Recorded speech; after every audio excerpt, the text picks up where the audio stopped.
Hello everyone. Before we start, make sure to like and subscribe to the channel, and leave a comment with where you're from and what time you're watching. That way, YouTube will keep showing you stories just like this one. Now, let's begin. Anyone who has ever lived in a quiet neighborhood knows how much you take the silence for granted. My little house on Birchwood Lane sat at the end of a cul-de-sac in rural Ohio, the kind of place where people wave from their porches and nobody locks their doors. I had moved there right after my divorce was finalized in the spring of 2023, needing somewhere cheap and peaceful to rebuild my life. At 34, with a nursing job at the county hospital and a fresh start ahead of me, I thought I had found exactly what I needed. The house was small, maybe 900 square feet, with peeling yellow paint and a backyard that backed up against a stretch of woods. My only neighbor was a man named Earl Pritchard, who lived about 50 yards to my left in a gray ranch-style home with an American flag hanging limp from his porch. For the first 3 months, we barely exchanged more than a nod. He seemed like a typical retired guy, maybe late 60s, always tinkering with something in his garage or sitting on his porch with a beer. I had no reason to think anything would ever go wrong. The problem started because of his dog, a massive Rottweiler mix named Duke that had to weigh at least 120 pounds. Earl let that animal roam free constantly.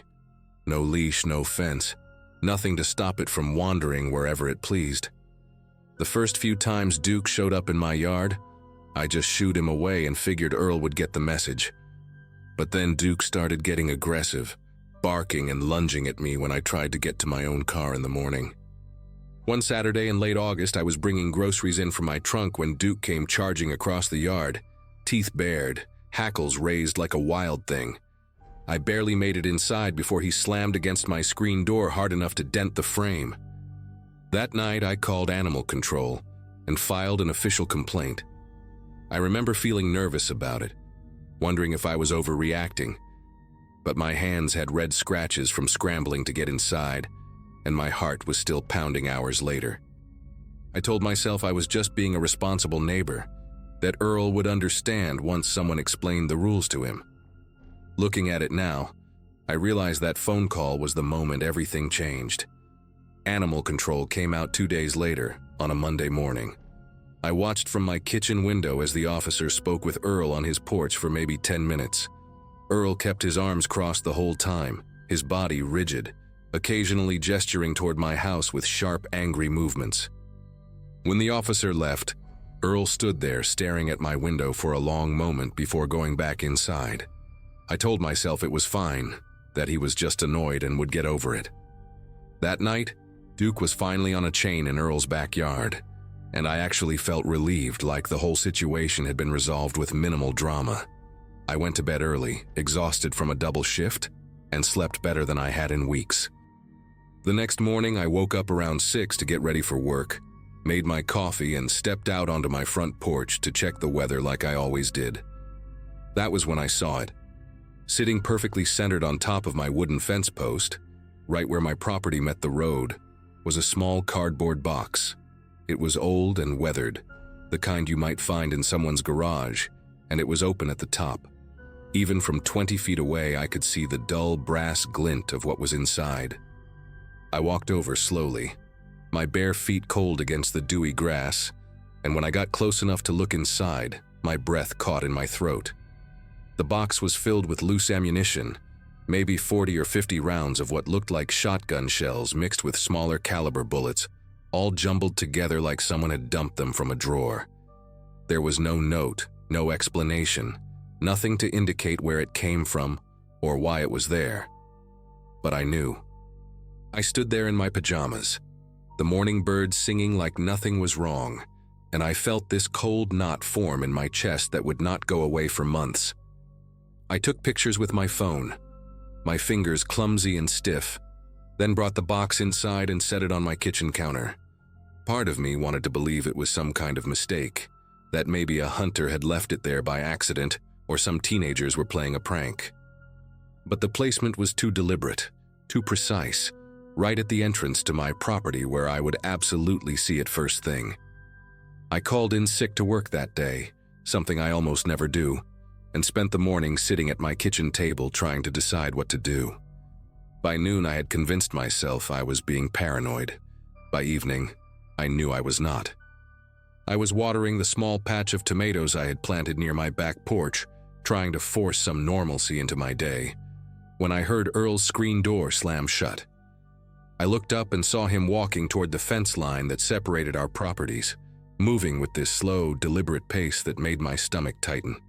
He stopped about 10 feet away from me, close enough that I could see the gray stubble on his jaw and the deep lines around his pale blue eyes. For a moment, neither of us said anything. Then he smiled, but it was the kind of smile that had no warmth in it whatsoever, just a slight pulling back of his lips that showed his yellowed teeth. His voice was calm, almost friendly, when he finally spoke. He said that he hoped I was settling in okay, that it was important for neighbors to look out for each other in a place this remote.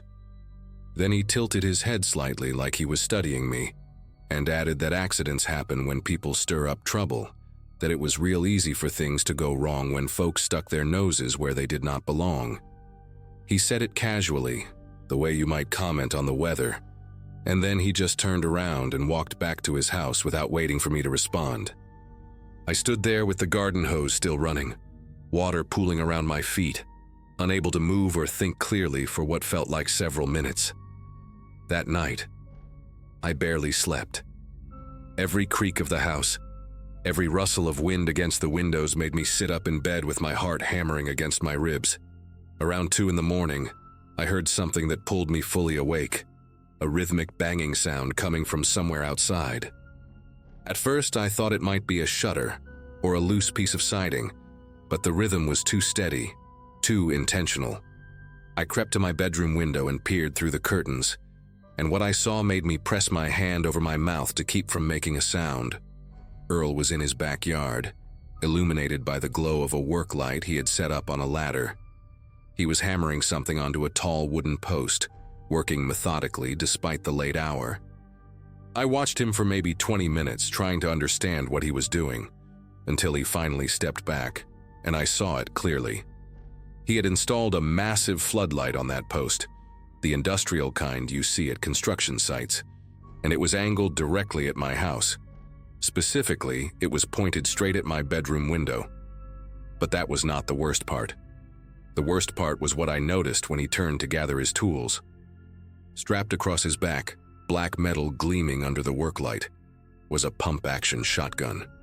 He was not even trying to hide it. He wanted me to see.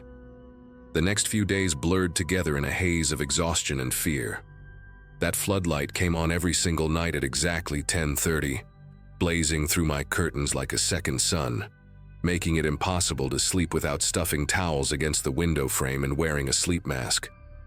I bought blackout curtains from the hardware store in town, but even those could not fully block the intensity of that light. It was like living inside a fishbowl, knowing that at any moment he could be out there watching, that shotgun probably within arm's reach. I called the police on the 3rd day, explained everything from the ammunition, to the threat, to the floodlight situation. A deputy came out, a young guy named Fowler who seemed sympathetic but kept using phrases like civil matter, and no direct threat, and freedom to install lights on his own property. He said he would go talk to Earl, maybe encourage him to be more neighborly, but there was nothing illegal about outdoor lighting or owning firearms. I watched from my window as Deputy Fowler stood on Earl's porch for less than 5 minutes before driving away. That night, Earl added a second floodlight. This one was aimed at my driveway, so bright that it triggered the automatic sensor on my porch light and kept it burning all night long. My electricity bill that month was almost double what it usually was, but that felt like the least of my problems. I started changing my routines, leaving for work earlier and coming home later, parking on the far side of my house where the lights could not reach, entering through my back door like a thief in my own home. My coworkers noticed the dark circles under my eyes, the way I jumped at sudden noises, and I made up excuses about insomnia and stress from the divorce. How do you explain to someone that your neighbor is waging a silent war against you? that you are being terrorized in ways that do not technically break any laws. I thought about selling the house, but I had put every cent of my savings into the down payment, and the market in that area was terrible. I thought about confronting Earl directly, maybe appealing to whatever humanity might still exist in him, but every time I considered it, I remembered that cold smile and those words about accidents happening. One Thursday evening, I came home from a 12-hour shift to find a dead rabbit on my front steps. Its neck was clearly broken, the body still warm, and it had been placed right in front of my door with its glassy eyes staring up at the sky. There was no way to prove Earl had put it there. There was no way to prove anything. I buried the rabbit in my backyard with shaking hands and cried for the first time since this whole nightmare began. Not just from fear, but from the overwhelming helplessness of being trapped in a situation with no visible way out. 2 weeks passed in that same terrible pattern, the lights blazing every night, Earl appearing on his porch whenever I stepped outside, always with that shotgun cradled in his arms or propped against the railing within easy reach. He never said another word to me after that first warning, never needed to. His presence alone was the message, constant and suffocating, a reminder that he was watching and waiting for something I could not quite name. I installed security cameras, 4 of them covering every angle of my property, and started keeping a detailed log of every incident with dates and times and photographs. My phone was filled with hundreds of pictures of Earl standing on his porch, of the floodlights burning through the darkness, of Duke straining against his chain and barking furiously whenever I appeared. I showed everything to a lawyer in town, a woman named Gloria Ashworth who had been practicing for 30 years, and she told me the honest truth. Without a direct physical threat or actual violence, there was very little the law could do. I could try for a restraining order, but standing on your own porch with a legal firearm was not grounds for one. She suggested I document everything and hope he eventually crossed a line that would give me legal standing. Hope he crossed a line. As if I was supposed to wait for him to actually hurt me before anyone would take this seriously. It was a Saturday night in late September when things finally came to a head. I had gone to bed early, around 9, because the exhaustion had become so overwhelming that I could barely function. The blackout curtains were drawn tight, and I had earplugs in, my only defense against the nightly assault of light and anxiety. I do not know what time it was when the sound cut through my sleep, but I will never forget the way it felt to be ripped awake by the unmistakable crack of a gunshot. It was close, terrifyingly close, somewhere right behind my house near the tree line. I scrambled out of bed and crawled to the window, my whole body trembling as I pulled back the edge of the curtain just enough to see outside. The floodlights were on, painting everything in a harsh white light, and I could see Earl walking slowly back toward his house from the direction of my property line. The shotgun was in his hands, barrel pointed at the ground, and even from that distance I could see the faint wisp of smoke curling from the muzzle. He walked calmly, unhurried, like a man who had just finished a routine chore. When he reached his porch, he turned and looked directly at my window, and even though I knew he probably could not see me through the curtains, I felt completely exposed. He stood there for a long moment, then went inside and shut off the floodlights, plunging everything into darkness. I called 911 with fingers so unsteady I had to dial twice. 2 deputies arrived within 20 minutes, different ones this time, an older man named Sergeant Hartley and a younger woman whose name I never caught. I told them everything, the whole story from the beginning, my voice cracking as I led them around back with a flashlight to show them where I thought the shot had come from. Sergeant Hartley found it almost immediately, a splintered hole in the wooden door of my garden shed, the edges still fresh and pale against the weathered gray paint. He dug the slug out with a pocket knife while his partner took photographs, and he confirmed it was from a 12-gauge shotgun, same type Earl carried openly every single day. But when they went to talk to Earl, he denied everything. Said he had been inside all night watching television, said he had not fired his weapon in weeks, said maybe someone else had come through the woods and taken a shot at a coyote or a deer. The deputies searched his property with his permission and found nothing incriminating. No spent shell casings, No recently fired weapon that they could test. Earl had clearly cleaned the shotgun and disposed of any evidence before they arrived. Sergeant Hartley told me he believed me, that he could see the pattern of harassment in everything I had documented, but believing and proving were two different things. Without witnesses or physical evidence linking Earl to the shot, there was nothing they could charge him with. He suggested I consider staying somewhere else for a while, maybe with family or friends, until things cooled down. I almost laughed at that. Things were never going to cool down. Earl had made that perfectly clear. The next morning I did something I probably should have done weeks earlier. I called my older brother Vincent, who lived about 4 hours away in Pennsylvania, and told him everything. He drove down that same day with his truck already loaded with boxes, and by sunset, we had packed up everything I owned and loaded it into a rental trailer. I did not bother trying to sell the house through normal channels. I contacted a company that buys properties fast for cash, took a loss of almost $40,000, and signed the papers 3 days later. It felt like surrender, like Earl had won, and in a way I suppose he had. But I also knew that staying there meant waiting for something worse to happen, something that might not leave me alive to file another police report. The last time I saw Earl Pritchard, he was standing on his porch with that shotgun resting against his shoulder, watching Vincent and me load the final boxes into the truck. He did not say a word, did not wave or smile or make any gesture at all. He just watched with those pale blue eyes, his face completely blank, as I climbed into the passenger seat and we pulled away from Birchwood Lane for the last time.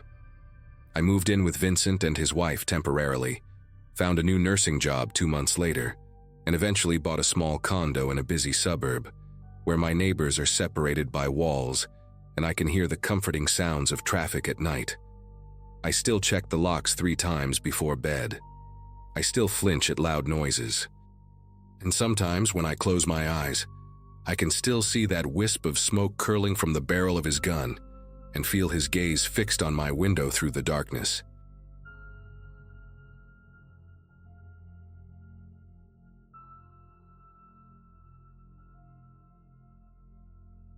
Buying my first house felt like crossing some invisible finish line that everyone kept talking about. Most of my co-workers at the insurance company had already done it, and after 6 years as a claims adjuster in Northern Ohio, I finally had enough saved for a down payment. The place was nothing fancy, a small 2-bedroom on Ridgemont Drive with a detached garage and a yard that needed serious attention. But it was mine. The neighborhood seemed quiet enough when I visited during the day. Older homes, mature trees, the kind of street where people still waved from their porches. I moved in on a Saturday in early March of 2022, and by Sunday afternoon, I had already met the man who would spend the next 8 months trying to destroy my life. His name was Gerald Fitch, and he lived in the pale yellow house directly to my left, separated from my property by a weathered wooden fence that leaned slightly toward my side. The fence became our first battlefield, though I did not know it would be a war. During my initial walkthrough with the realtor, she had mentioned that the fence was technically on the property line. Shared responsibility, she said. Nothing unusual. A few posts had rotted at the base and one section sagged badly enough that you could see straight into Gerald's backyard. My second week in the house, I knocked on his door to introduce myself and discuss splitting the repair cost. Gerald answered wearing a tucked-in polo shirt despite it being a cold Wednesday evening, his gray hair combed back with precision, wire-rimmed glasses sitting low on a nose that looked like it had been broken more than once. He must have been somewhere in his early 60s. He listened to my proposal without blinking, then told me the fence was entirely my problem because it leaned toward my property. When I tried to explain how property lines worked, he simply closed the door in my face. I stood there on his porch for a good 10 seconds, genuinely unsure if that had actually just happened. I decided to fix the fence myself and move on with my life. Paid a contractor $800 to replace the rotted posts and straighten the whole thing out. It looked great when they finished, fresh cedar planks, everything level and solid. I thought that would be the end of it. Instead, it was the beginning. 3 days after the fence was done, I found an envelope in my mailbox with no stamp, no return address. Inside was a handwritten note on yellow legal paper, the penmanship tight and slanted. It accused me of trespassing on Gerald's property during the repair, claimed the new fence was 2 inches over the line, and demanded I remove it immediately or face legal action. I walked outside and stared at the fence, then at his house. His blinds moved slightly and I knew he was watching. That night I heard something that would become painfully familiar over the coming months. A slow, deliberate knocking on my front door at exactly 11:45. When I opened the door, nobody was there, just the empty porch and the sound of crickets. I checked the sides of the house, walked halfway down the driveway, saw nothing. Went back inside and tried to convince myself it was kids messing around. But the next night, same time, same knock. 3 heavy thuds against the wood, spaced about 2 seconds apart. This time I moved faster, yanked the door open while the sound was still echoing. The porch light showed me an empty concrete slab and my own car parked in the driveway. I looked toward Gerald's house and noticed his garage door was slightly open, maybe 6 inches off the ground, though it had been fully closed when I came home from work. I stood there watching it, waiting for movement, my heart beating in my throat. After a full minute of nothing, I went back inside and locked the deadbolt. I did not sleep well that night, or any night that followed for a very long time. The code violations started arriving in April.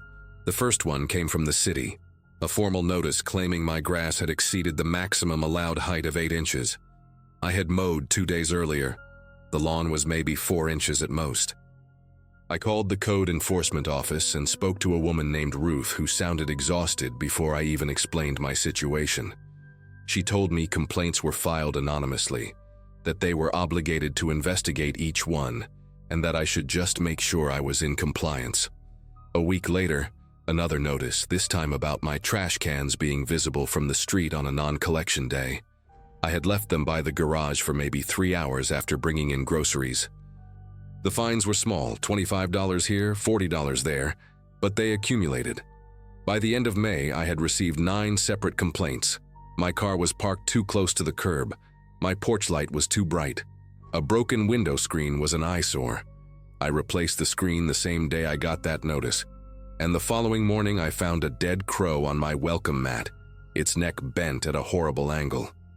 I started keeping a journal of everything. Dates, times, details of each incident. My buddy Vince from work told me I needed documentation if this ever went to court. And he was right. June brought a new kind of harassment. I would come home from work to find small things moved around my property. Nothing stolen, just rearranged. The garden hose coiled in the opposite direction. My garbage can switched positions. A potted plant I kept on the porch steps relocated to the other side. Each thing was minor on its own, almost unnoticeable, but the pattern was unmistakable. Someone was entering my property while I was gone, touching my belongings, letting me know they had been there. I mentioned it to the neighbor on my right, a retired schoolteacher named Dolores, who had lived on Ridgemont Drive for 30 years. She listened carefully, then lowered her voice and told me that Gerald had done the same thing to the previous owners. They lasted 14 months before selling the house at a loss and leaving the state. I installed cameras the first week of July. 4 of them. One covering the front porch, one aimed at the driveway, one watching the backyard, and one pointed directly at the fence line between my property and Gerald's. The system cost me nearly $600, but I figured it was worth every penny if it meant catching him in the act. For the first few days, nothing happened. No knocking, no moved objects, no dead animals. I started to wonder if the cameras alone had been enough to scare him off. Then I woke up on a Friday morning to find all 4 feeds showing static. I went outside in my bathrobe, coffee still in hand, and discovered that someone had cut the wiring on every single camera. Clean cuts, precise, clearly done with wire cutters or a sharp blade. The cables ran along the exterior walls of my house, tucked against the siding, and whoever did this had taken their time. They had climbed onto my roof to reach the backyard camera. I called the police and filed a report. The officer who showed up was polite but uninterested. He wrote down what I told him, glanced at Gerald's house once, then explained that without footage of the actual vandalism, There was nothing they could do. That same weekend, I found the first nail behind my tire. It was a 3-inch framing nail, the kind you buy in bulk at hardware stores, positioned perfectly behind my rear driver's side wheel. If I had backed out without looking, it would have punctured the tire within seconds. I photographed it, added it to my journal, and started checking my car every morning before work. Over the next 3 weeks, I found 7 more nails in various spots around my vehicle. Behind tires, under the car, once balanced on top of my windshield wiper like a message. I bought a cheap dash cam that recorded to an internal memory card, hoping to catch something, but the angle only covered what was directly in front of the car. Meanwhile, the nighttime knocking returned. Always between 11:30 and midnight, always 3 slow thuds, always nobody there when I opened the door. I started sleeping with a baseball bat next to my bed. My appetite disappeared. I lost 12 pounds in 6 weeks and had to punch a new hole in my belt just to keep my pants up. The message appeared on a Monday in late August. I had taken the day off work to deal with some paperwork and spent most of the morning inside with the blinds closed, trying to ignore the fact that I could feel Gerald watching my house from his windows. Around 2 in the afternoon, I went out to check the mail and decided to walk along the fence line to see if there was any new damage. That was when I saw it. Carved into the wood on my side of the fence, directly facing my bedroom window, were 4 words that stopped me cold. Move or bleed. The letters were deep, gouged into the cedar with something sharp, each one about 6 inches tall. The wood shavings were still fresh on the ground, pale and curled like tiny bones. He had done this recently, probably while I was inside, maybe even while I was eating lunch 10 feet away. I took pictures from every angle, my hands trembling so badly that half the shots came out blurred. Then I called the police again and waited 45 minutes for a cruiser to show up. The officer this time was different from the first one. Younger, with a shaved head and a bored expression that never changed no matter what I showed him. He looked at the carving, took a few notes, and asked if I had any proof that my neighbor had done it. I explained the history, the complaints, the cameras, the nails, all of it.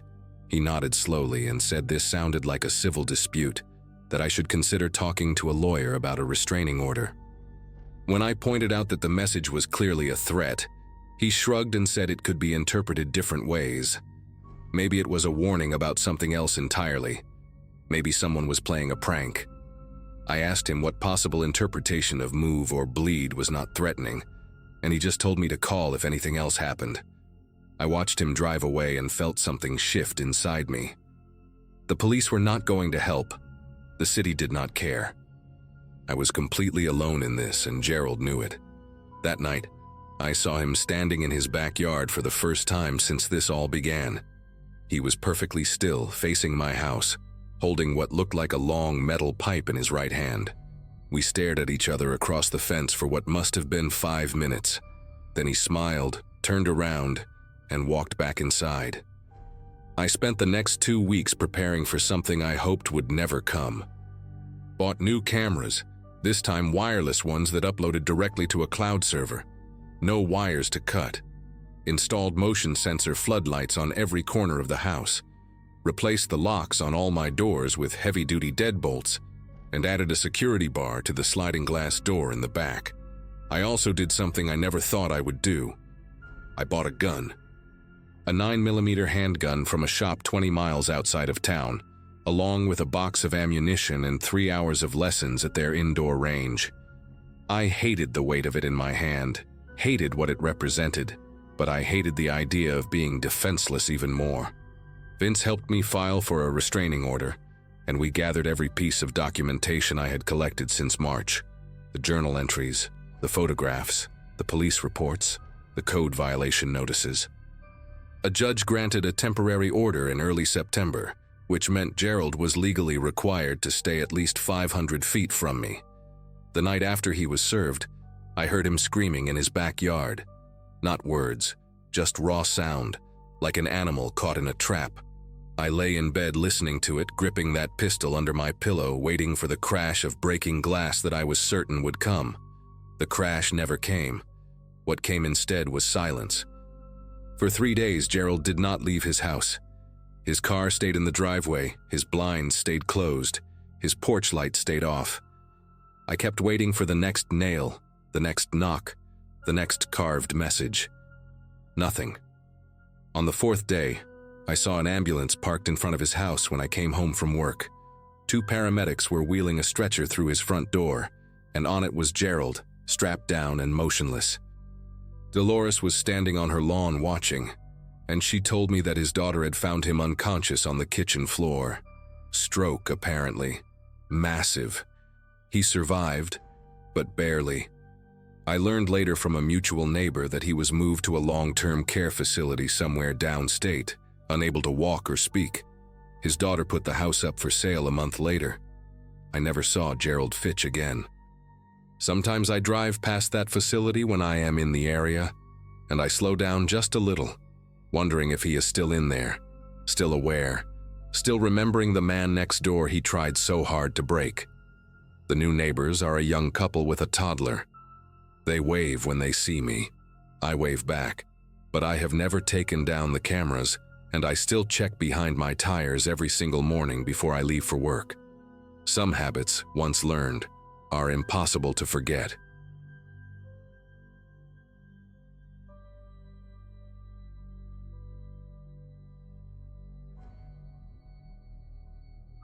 Nobody warns you about the smell of old apartment buildings until you are already signing the lease. That was my situation in early March of 2023, standing in the cramped office of the Belmont Gardens complex in Columbus, Ohio, handing over my deposit check to a woman named Faye, who had inch-long acrylic nails painted with tiny American flags. I had just turned 26 the week before, celebrating alone with a cupcake from the grocery store, because everyone I knew still lived back in Michigan, and I had taken this accounting job specifically to get away from my ex-fiancé and his new girlfriend. The apartment was Unit 4C on the top floor of a 5-story building constructed sometime in the 1960s, with those textured ceilings that look like popcorn and radiators that clang like someone is trapped inside them. Faye told me the place had good bones, whatever that means, and that most tenants stayed for years. She also mentioned the man in 4B had been there the longest, almost a decade, and kept to himself, which she framed as a positive. I remember thinking that sounded perfect because the last thing I needed was a chatty neighbor asking about my life when I was still trying to figure out what my life even was anymore. His name was Gregory Vance, and I met him exactly once during my first 2 weeks in the building. It was a Sunday morning around 7, and I was dragging my laundry basket down to the basement machines when he came out of 4B carrying 2 large black garbage bags that looked heavy enough to make his shoulders strain. He was maybe 50, with a narrow face and deep-set eyes that reminded me of a bird, something predatory like a hawk or a falcon. His hair was cropped short, military style, and he wore latex gloves, which I thought was odd for taking out trash. I said good morning, and he responded with a sound that was not quite a word, more like an acknowledgement that I existed, before heading toward the back stairwell that led to the parking lot. What stuck with me was not his unfriendliness, plenty of people are not morning people, but the smell that followed him down the hallway. It was sharp and chemical, like industrial cleaning solution, but underneath it was something else, something rotten that the chemicals were trying to mask. I told myself he probably had a cat that had an accident, or maybe he was cleaning out old food from his fridge. Normal explanations for abnormal smells. The kind of logic you use when you do not want to think too hard about your neighbors. The smell became a constant presence over the following weeks, drifting through the heating vent that connected our 2 units. My bedroom shared a wall with what I assumed was his living room, and the vent sat low near the baseboard, a rectangular metal grate that had been painted over so many times the screws were practically sealed shut. Some nights the odor was barely noticeable, just a faint whiff of bleach when the heat kicked on. Other nights it was so strong I had to sleep with my window cracked open, even when the temperature dropped into the 30s. I bought 3 different air fresheners, lavender, vanilla, something called Ocean Breeze that smelled nothing like any ocean I had ever visited, and lined them up on my dresser like soldiers defending against an invisible enemy.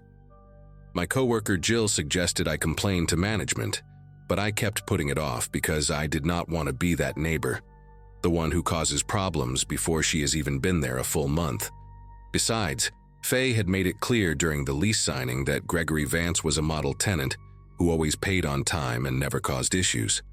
I figured whatever was happening in his apartment was his business, not mine. What I could not ignore was the noise. It started around the third week of March, always between 3 and 4 in the morning. A heavy dragging sound that came through the wall like someone was pulling furniture across the floor. The first time it woke me, I lay there in the dark with my heart pounding, trying to convince myself it was just the building settling, or maybe pipes expanding in the walls. But pipes do not drag. Pipes do not stop and stop again like something heavy is being repositioned. I would hear it for maybe 10 or 15 minutes, then silence, then the sound of his front door opening and closing.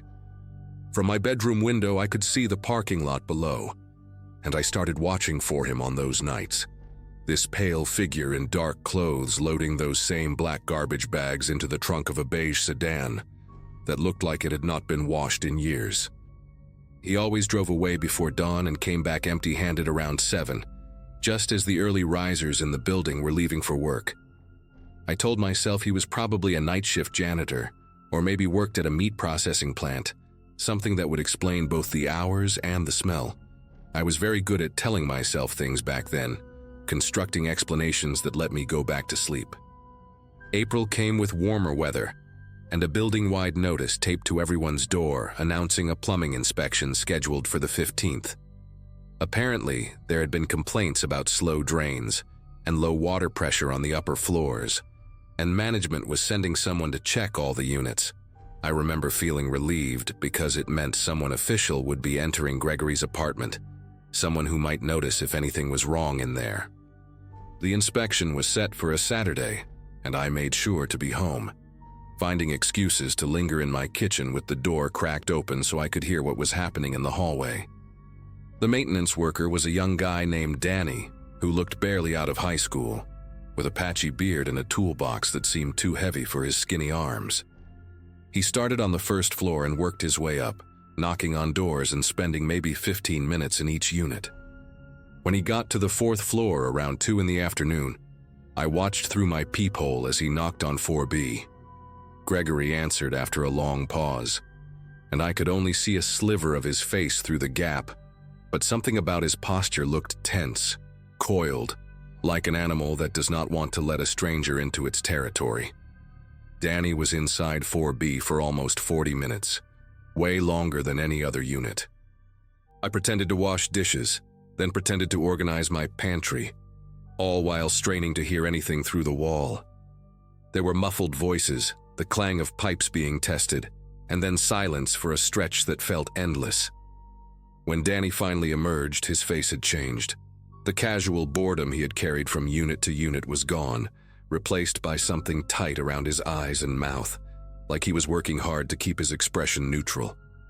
He knocked on my door next, and when I let him in, his hands were not quite steady as he checked my bathroom sink and shower drain. I asked him if everything was okay, trying to sound casual, and he gave me this look that I still think about sometimes. A look that said he wanted to tell me something but could not find the words, or maybe did not have the authority. What he actually said was that the building had some older pipes that needed attention, nothing urgent. But as he was packing up his tools, he muttered something under his breath that I almost missed. He said, "That guy next door, his drain, there was something in it." I asked him what he meant, and he just shook his head and said it was probably nothing, probably just rust or old residue. But the way he said probably made it sound like he did not believe it himself. That night I could not sleep. I lay in bed staring at the ceiling, listening to every creak and groan of the old building, hyper-aware of the walls separating me from 4B. Around 1 in the morning, I heard Gregory's door open and close, followed by his footsteps heading toward the back stairwell. I got up and went to my window, pulling the curtain aside just enough to see the parking lot. There he was, same dark clothes, same hunched posture, loading not 1 but 3 garbage bags into his trunk. They looked heavier than usual, and he struggled with the last one, having to shift his grip twice before he could swing it into the car. I watched him drive away, his taillights disappearing down the street, and I stood there for a long time after he was gone, my bare feet cold on the hardwood floor. Something had shifted in my mind that day, some barrier between normal and not normal that I had been carefully maintaining. Danny's face when he came out of that apartment, the way his hands trembled when he checked my drains, the thing he almost told me but did not, all of it was circling in my head like water that would not go down. I went back to bed, but I did not close my eyes. I just waited for the sound of his car returning, which it did around 5:30, the engine cutting off in the pre-dawn quiet. The police showed up 3 days later, on a Tuesday morning when I was getting ready for work. I heard the knock on Gregory's door first, firm and official, the kind of knock that does not take no for an answer. I crept to my peephole and saw 2 officers in uniform, a man and a woman, standing in the hallway with their hands resting on their belts. Gregory opened his door only a few inches, and I could hear fragments of their conversation, words like complaints and disturbance, and just routine questions. His voice was calm, almost eerily so, like he had been expecting this and had rehearsed his answers. The officers did not seem satisfied, but they also did not push their way in, and after maybe 10 minutes they moved on to knock on my door. I opened it with what I hoped was a confused expression, the innocent neighbor who had no idea what was happening. The female officer, whose name tag read Nunez, asked if I had heard any strange noises coming from 4B, particularly at night. I hesitated for just a second too long, and I saw her eyes sharpen, catching that pause. I told her about the dragging sounds, about the odd hours Gregory kept, about the smell that came through my vent. She wrote everything down in a small notebook, her pen moving in quick strokes. And when she looked up at me, there was something in her expression that made my throat tight. She thanked me for my time and told me to call if I noticed anything else, handing me a card with her direct number. After they left, I stood in my doorway and watched them knock on 4A, then head downstairs to continue their rounds. Gregory's door stayed shut, but I could feel him in there, just on the other side of that thin wall, listening. I called in sick to work that day because there was no way I could concentrate on spreadsheets and budget reports with everything that was happening. Instead, I sat on my couch with the blinds half closed, watching the hallway through my peephole every time I heard footsteps. Gregory did not leave his apartment all morning.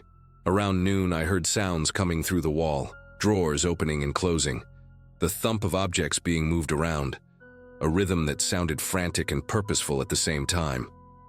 He was packing. I knew it with a certainty that sat heavy in my chest. The same way you know a storm is coming before you see the clouds. I thought about calling Officer Nunez, but I did not know what I would say. My neighbor is moving things around in his apartment? That was not a crime. That was not even suspicious. Not really. Not in a way I could put into words without sounding paranoid. So I just waited, my phone in my hand with her number pulled up on the screen, my thumb hovering over the call button like it was a trigger I was not ready to pull. The sounds continued for hours, and somewhere around 3 in the afternoon, I heard the unmistakable noise of a suitcase with wheels being rolled across a hardwood floor. He left at 4:17. I know the exact time because I was watching the clock on my microwave when I heard his door open. I rushed to my peephole and saw him standing in the hallway with a single black rolling suitcase and a duffel bag slung over his shoulder. He was wearing a baseball cap pulled low over his forehead, something I had never seen him wear before, like he was trying to hide his face. What made me hold my breath was the way he looked at my door before he turned toward the stairwell. A long, deliberate stare that seemed to last forever, even though it was probably only a few seconds. It was like he knew I was watching. Then he was gone, his footsteps echoing down the stairs, and a minute later I heard a car engine start in the parking lot. I ran to my window just in time to see his beige sedan pull out of its spot and turn onto the main road, heading north toward the highway. My heart was beating so hard I could feel it in my temples. I stood there for maybe 5 minutes, staring at the empty parking spot where his car had been, before I noticed something that made the air feel thin in my lungs. His apartment door, the door to 4B, was still slightly open, Not all the way, just an inch or two, like he had been in such a hurry that he forgot to pull it shut behind him, or like he did not care anymore whether it was locked. I told myself I was not going to go in there. I said it out loud, actually, standing in my kitchen with my back pressed against the refrigerator like it could somehow anchor me to sanity. This was a matter for the police, not for a 26-year-old accountant who had only lived in this building for 6 weeks. I should call Officer Nunez, report that Gregory had fled, let the professionals handle whatever was behind that door. That was the smart thing to do, the safe thing, the thing any reasonable person would do. But the door was right there, maybe 15 feet from my own, and it was open, and I had been smelling whatever was in that apartment for weeks now, waking up to dragging sounds at 3 in the morning, watching him load those heavy bags into his trunk, like a man with something to hide. I needed to know. The not knowing had been eating at me since the day I moved in, this constant low-grade anxiety that lived in the back of my skull, and now the answer was just a few steps away. I grabbed my phone, made sure it was charged, and walked to my door before I could talk myself out of it. The hallway was empty and silent, the late afternoon light filtering through the window at the end of the corridor, making everything look gold and somehow wrong. The smell hit me before I even pushed the door all the way open. It was the same chemical odor I had been breathing through my vent for weeks, but concentrated now, so thick it felt like a physical presence. Underneath it was something worse, something sweet and rotten that made my eyes water and my gag reflex kick in. I pulled my shirt up over my nose and stepped inside, my free hand already reaching for my phone to dial 911. The apartment was laid out exactly like mine, but mirrored, with the kitchen to my right and the living room straight ahead. It was almost completely empty, no furniture except for a folding chair and a small table against the far wall. The floors were bare, the walls were bare, and every surface had a strange sheen to it, like it had been wiped down recently with something industrial. But it was the coffee table that stopped me in my tracks, that made me forget how to breathe for a moment. Spread across its surface were photographs, maybe 20 or 30 of them, printed on regular paper and arranged in neat rows like someone had been studying them. They were all women. Different ages, different faces, but all of them photographed without their knowledge. Walking down streets, getting into cars, standing in grocery store parking lots. And next to the photographs was a stack of missing person flyers, the same ones I had seen stapled to telephone poles around the neighborhood. The same faces that had been staring at me from the bulletin board at the laundromat down the street. I do not remember dialing 911, but I must have, because suddenly there was a voice in my ear asking what my emergency was. I backed out of the apartment without touching anything else, my legs moving on autopilot while my brain tried to process what I had just seen. The operator kept me on the line, her voice calm and professional, asking me questions I could barely answer. Within 8 minutes, there were 4 police cars in the parking lot and officers swarming the 4th floor, their radios crackling with codes I did not understand. Officer Nunez arrived shortly after, and when she saw me sitting on the hallway floor with my back against my own door, she crouched down and put a hand on my shoulder without saying anything. The forensic team went into 4B wearing gloves and masks and full protective suits, and they were in there for hours, carrying out evidence bags and taking photographs of every surface. I learned later that they found more than just the pictures on the coffee table. In the bathroom, behind a false panel under the sink, there were jewelry and personal items belonging to at least 7 different women, rings, watches, a locket with a photograph inside, a keychain with a small stuffed bear attached. The drain that Danny had inspected contained traces of human blood, enough to confirm that something terrible had happened in that apartment, probably more than once. Gregory Vance was arrested 4 days later at a motel outside of Indianapolis, about 3 hours from Columbus. The news coverage was relentless for weeks.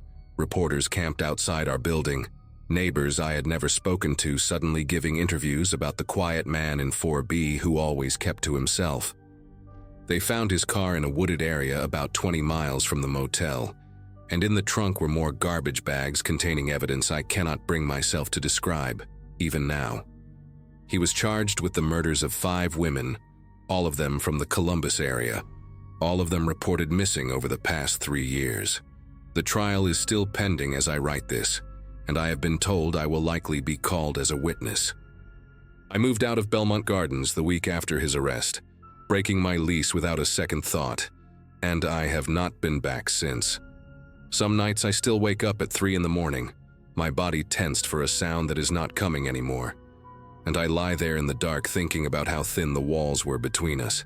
I think about how I rationalized the smell, the noises, the heavy bags, how badly I wanted everything to be normal that I almost convinced myself it was. And I think about the photographs on that coffee table, all those women who had no idea they were being watched, and I wonder if there was ever a photograph of me in that stack, taken on some ordinary day when I thought I was just living my life. I will probably never know the answer to that question, and maybe that is for the best.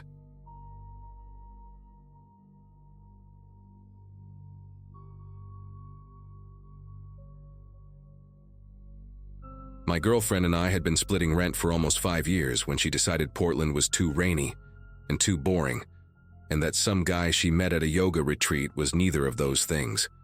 So there I was, 10 years out of high school, signing a lease on a small 2-bedroom house in a quiet neighborhood outside of Charlotte, North Carolina.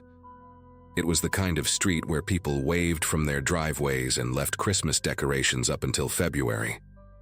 The house itself was nothing special. Beige siding, a patchy front lawn, a creaky back porch. But it was mine.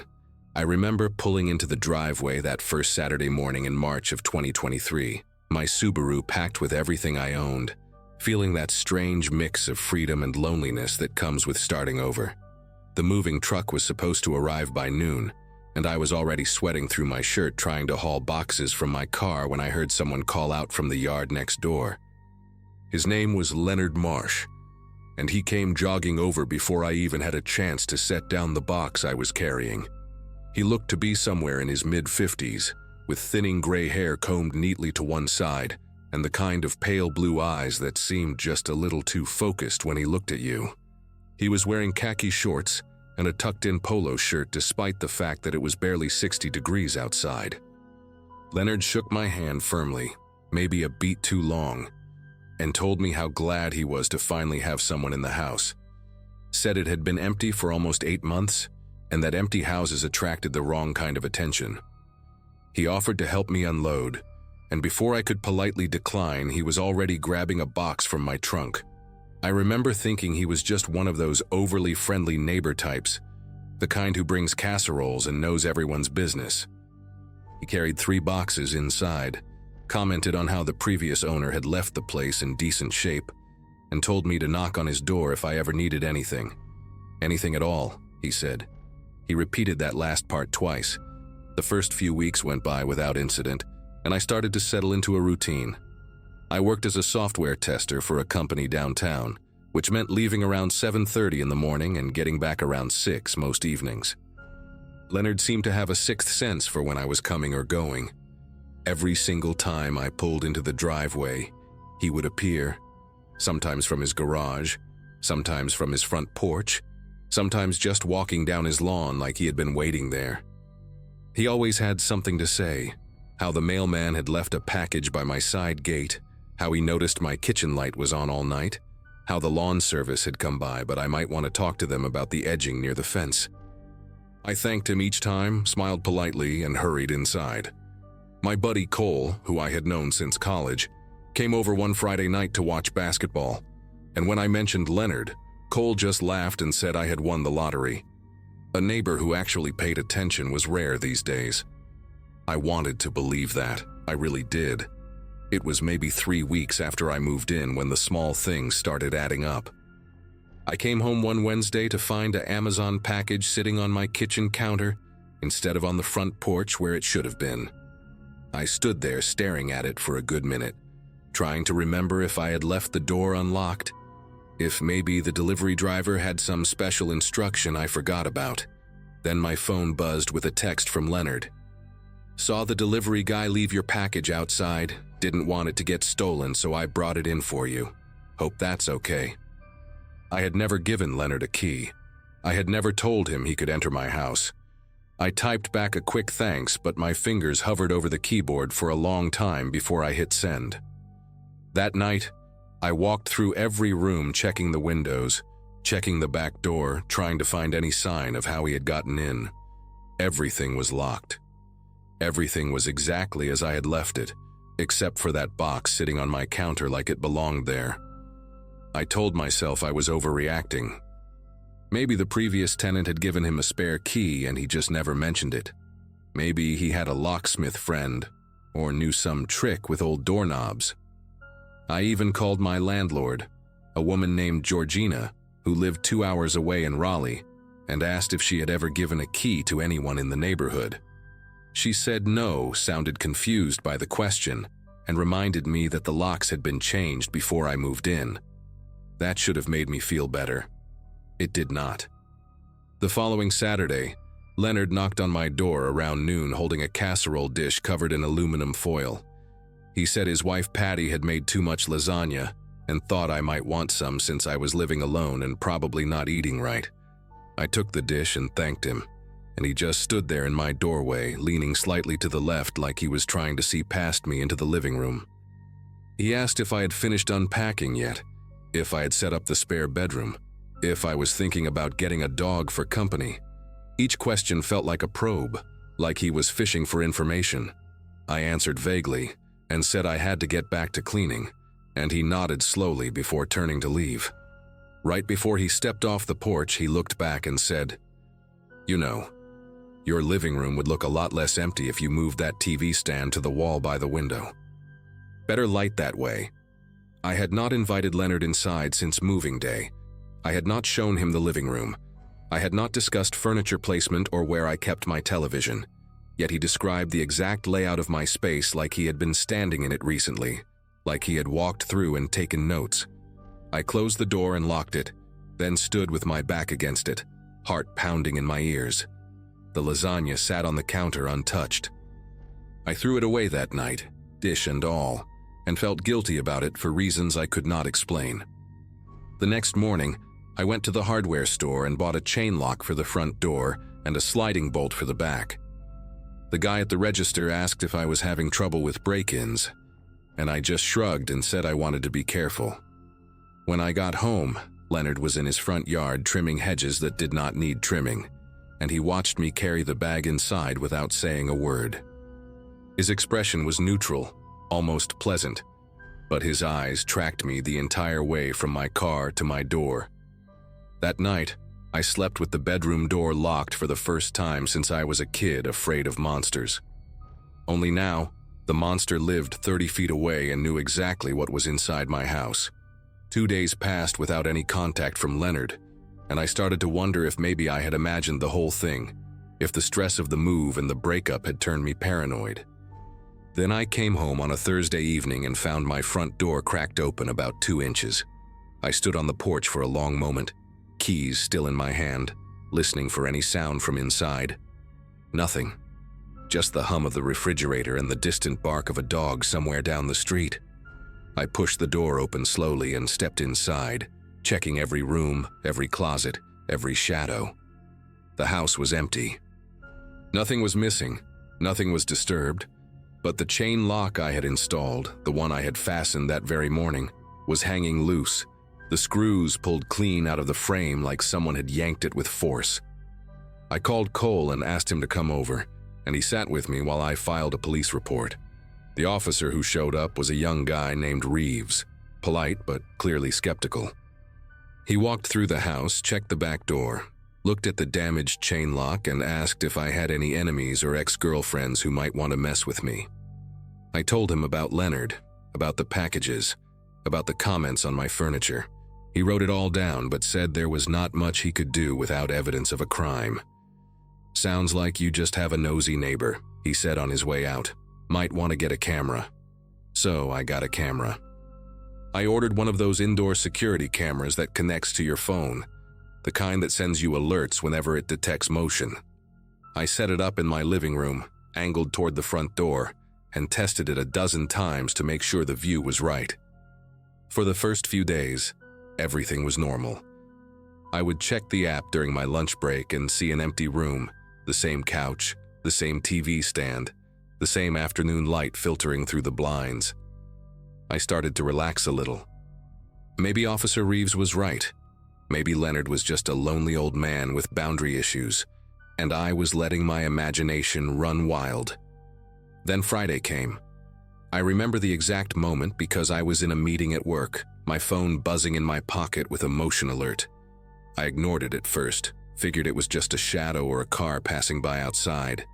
But then another alert came, and another. I excused myself and stepped into the hallway, opening the app with a growing sense of dread. The camera feed showed my living room, just like always, except the lens was pointed straight down at the floor. Someone had turned it. Someone had been inside my house, seen the camera, and deliberately angled it away so it would not record them. The timestamp said 2:47 in the afternoon, right in the middle of the workday, right when Leonard knew I would be gone. I left work early that day, telling my manager I had a family emergency. When I pulled into my driveway, Leonard was sitting on his front porch in a wicker chair, a glass of iced tea in his hand, watching me like he had been expecting me. I did not wave. I did not acknowledge him. I went straight inside and locked every door, then walked through the house looking for anything out of place. The camera was exactly as the app had shown, tilted down, pointing at nothing but hardwood floor. But this time, there was something else. Muddy footprints. A trail of them leading from the back door through the kitchen and into the living room, then back the same way. The mud was still damp, reddish-brown, the kind of clay soil you find in backyards around here after a good rain. It had rained the night before. I followed the prints to the back door and saw that the sliding bolt I had installed was still in place, still locked from the inside. But the window next to it, the small one above the sink that I never thought to secure, was open about 4 inches, just wide enough for someone to reach through and unlock the door from inside. I stood there staring at that window, at those footprints, and felt something cold settle into my chest. He had found another way in. No matter what I did, he kept finding another way in. That night, around 9 o'clock, my phone buzzed with a text from an unknown number. I opened it and felt the air leave my lungs. "Are you traveling again this weekend? Just want to make sure your place stays safe." It was Leonard. I had never given him my phone number. I had never told him I traveled, because I did not. I had not left town since moving in. But he knew my schedule. He knew when I was home and when I was not. He knew the layout of my house, the contents of my cabinets, the angle of my camera. I scrolled up to see if there were any previous messages, but the thread was empty except for that single text, sitting there like a threat wrapped in neighborly concern. I did not respond. I sat on my couch in the dark, every light in the house turned off, watching through the blinds as Leonard's porch light glowed across the yard. Around 11, I saw his silhouette pass by his front window. He paused there for a moment, and even though I could not see his face, I knew he was looking at my house. I knew he could see that my lights were off, that my car was in the driveway, that I was home and awake and terrified. The silhouette moved away, and his house went dark. I did not sleep that night. I sat in my living room with a kitchen knife on the cushion beside me, waiting for a sound that never came. The next morning, I made a decision. I was not going to wait for something worse to happen. I called Georgina and told her I needed to break the lease, that there was a situation with a neighbor that made me feel unsafe. She was understanding, said she had dealt with difficult tenant situations before, and agreed to let me out without penalty, as long as I gave her 2 weeks to find a replacement. Then I called Cole and asked if I could crash on his couch until I found a new place. He said yes without hesitation, and by noon I was packing everything I owned into boxes for the second time in 2 months. I worked fast, throwing clothes into garbage bags, wrapping dishes in newspaper, dismantling furniture I had only just assembled. Every few minutes I glanced out the window, expecting to see Leonard watching from his yard, but his house was quiet. His car was gone from the driveway. I did not know where he was, and that scared me almost as much as knowing. By 4 o'clock, My Subaru was loaded to the roof and a rental trailer was hitched to the back. I did one last walkthrough of the empty house, checking every room, every closet, every window. The place looked exactly as it had when I first arrived. Bare walls, dusty floors, afternoon light slanting through the blinds. I locked the front door, slid the key through the mail slot, and turned to leave. Leonard was standing at the edge of my driveway. I do not know how long he had been there. He was wearing the same khaki shorts and tucked-in polo shirt from the day we met, his hands clasped in front of him like a funeral director. His pale blue eyes moved slowly from my face to the loaded car to the rental trailer, taking it all in. "Leaving so soon?" he asked, his voice soft and almost hurt, like a parent disappointed in a child. I did not answer. I walked past him, close enough to smell the faint scent of soap and something else underneath it, something stale and wrong. He did not move to stop me, did not reach out or block my path, but I felt his gaze on me the entire way to my car. As I opened the driver's door, he spoke again. "You know, the last tenant left in a hurry too. And the one before that." He smiled then, a small, satisfied expression that did not reach his eyes. "But someone always comes back. Someone always moves in." I got in my car, started the engine, and pulled out of that driveway without looking back. I watched him shrink in my rearview mirror until I turned the corner and he disappeared from sight. That was 8 months ago.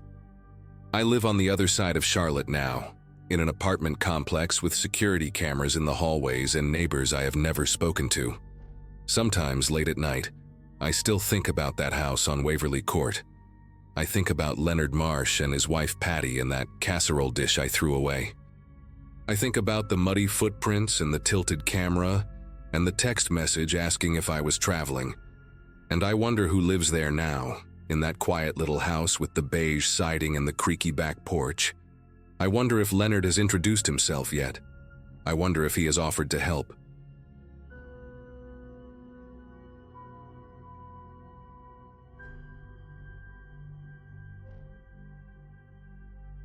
Chester was the kind of dog who made strangers smile on the sidewalk. My golden retriever had been my constant companion since I adopted him from a shelter right after finishing my MBA in 2017. 7 years of morning runs, lazy Sundays, and that ridiculous way he would press his nose against the window whenever I pulled into the driveway. I had moved to a quiet neighborhood in Northern Virginia about 2 years prior, a modest house on Fernwood Circle, with a decent-sized backyard and a wooden fence that gave Chester plenty of room to explore. Life was predictable in the best way. My job as a financial analyst kept me busy during the week, Chester kept me sane, and the neighbors mostly kept to themselves. That all changed on a Wednesday morning in early September 2024, when I let Chester out for his usual backyard routine and watched him sprint toward his favorite corner near the fence like he always did. I was standing at the kitchen counter, pouring my second cup of coffee, when I heard a sound I had never heard before. It was somewhere between a whimper and a gag, this awful wet noise that made me abandon my mug mid-pour and rush to the back door. Chester was near the fence line, his whole body convulsing, foam gathering at the corners of his mouth. His legs buckled beneath him and he collapsed onto his side, still making that horrible gurgling sound while his paws scraped uselessly against the grass. I remember screaming his name as I ran across the yard, my bare feet slipping on the morning dew. When I reached him, his eyes were rolling back, showing too much white, and his breathing came in these rapid, shallow bursts that seemed to shake his entire frame. I scooped all 70 pounds of him into my arms without thinking, carried him through the house leaving a trail of saliva and grass, and somehow got him into my car. The emergency vet clinic was 12 minutes away. I made it in 7.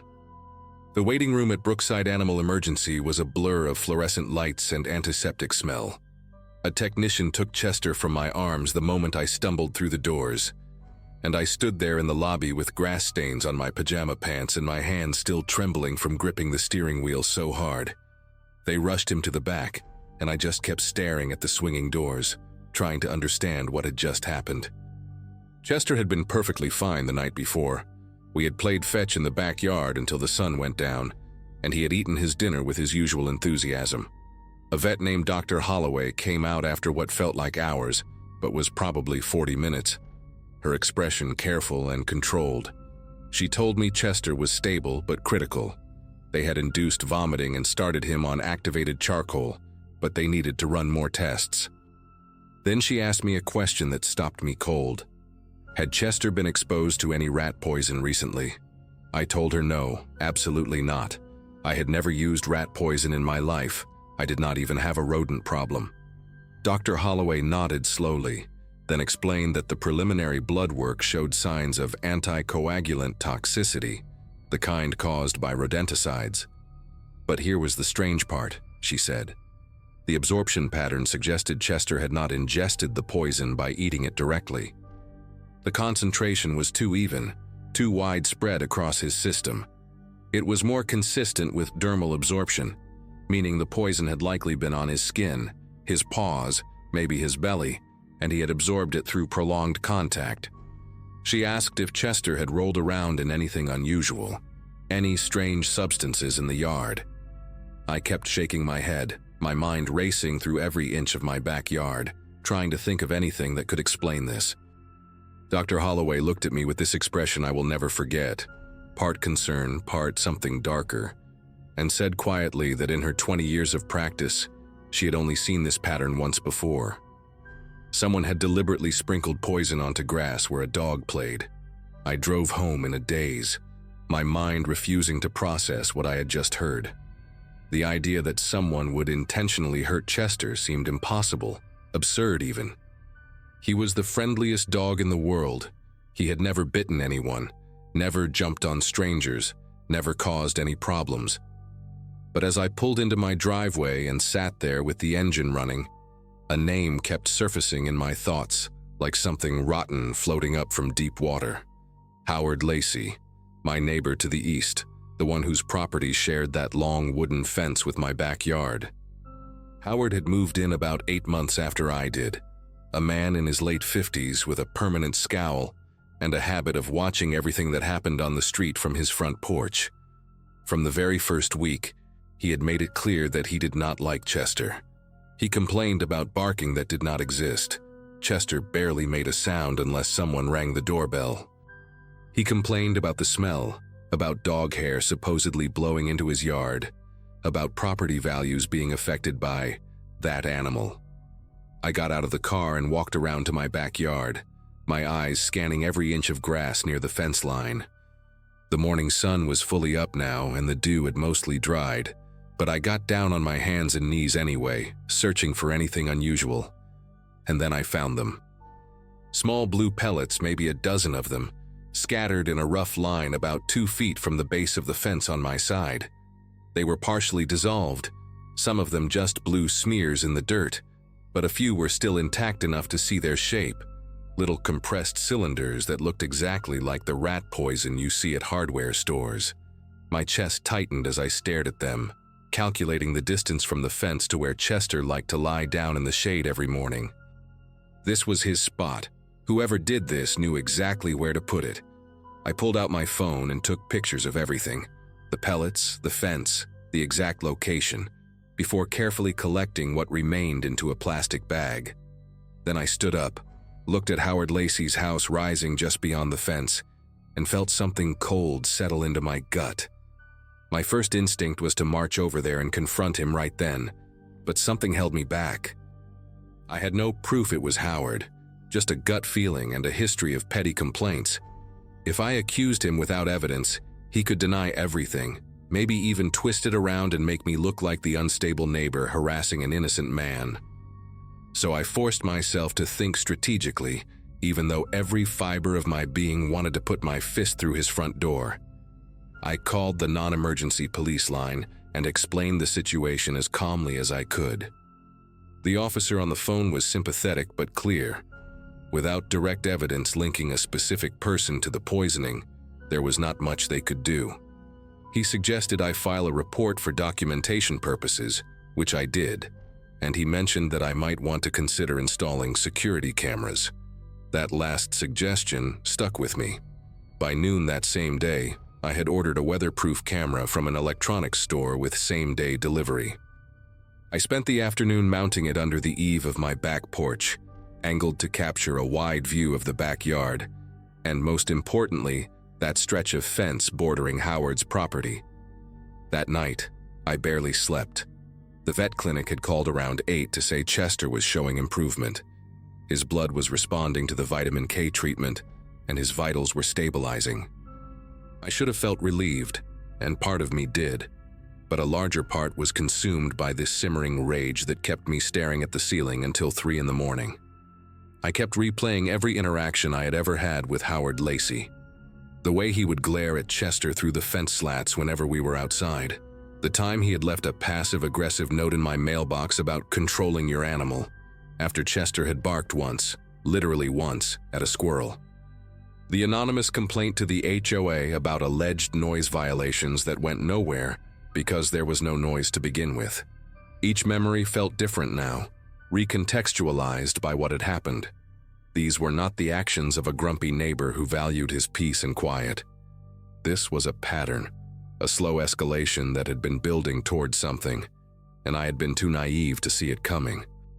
When my alarm went off at 5:30, I was already awake, already watching the camera feed on my phone, waiting to see if Howard would make another move. The sun had not even cleared the tree line when I saw him. At exactly 6:14 in the morning, according to the timestamp on the footage, Howard Lacey appeared at the fence.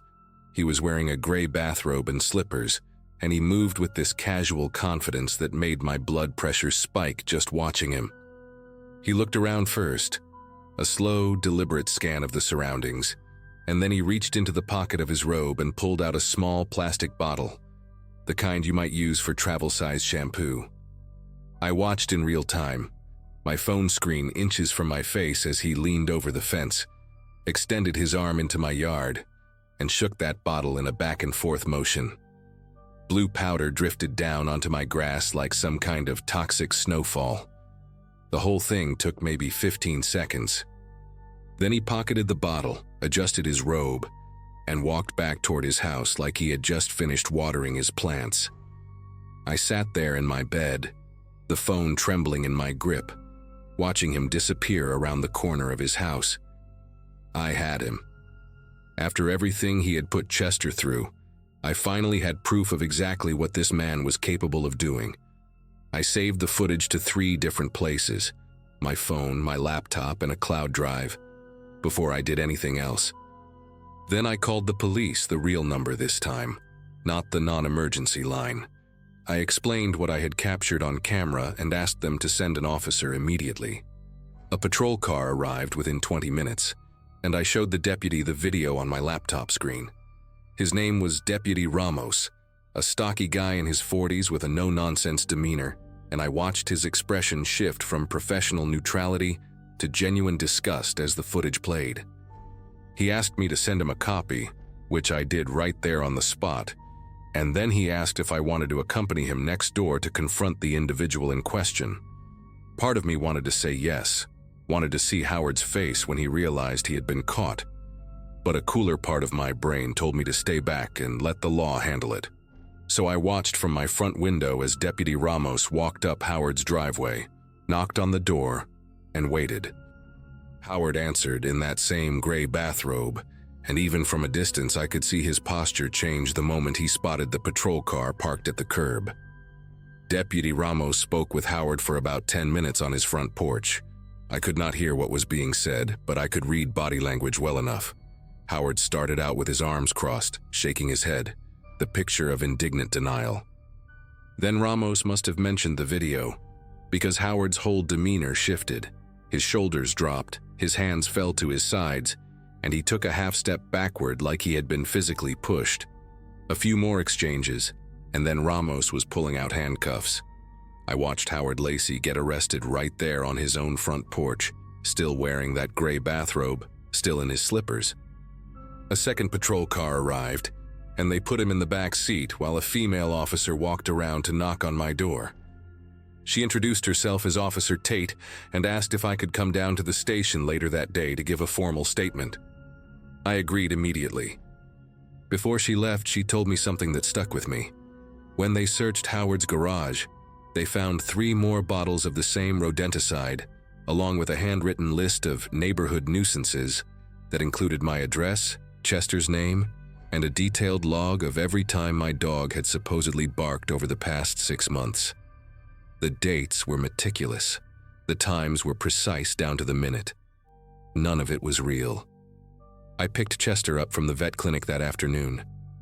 He was weak and tired, his golden fur dull and matted in places, but his tail still wagged when he saw me walk through the door.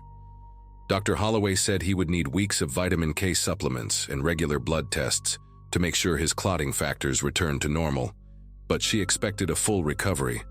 I carried him to the car again, this time gently, and drove home with him curled up on a blanket in the back seat. When we pulled into the driveway, I just sat there for a moment looking at my house, looking at the fence that separated my yard from Howard's empty property. He had been charged with felony animal cruelty and criminal poisoning, and according to Officer Tate, he was looking at serious prison time given the premeditated nature of what he had done. His house went up for sale 2 months later.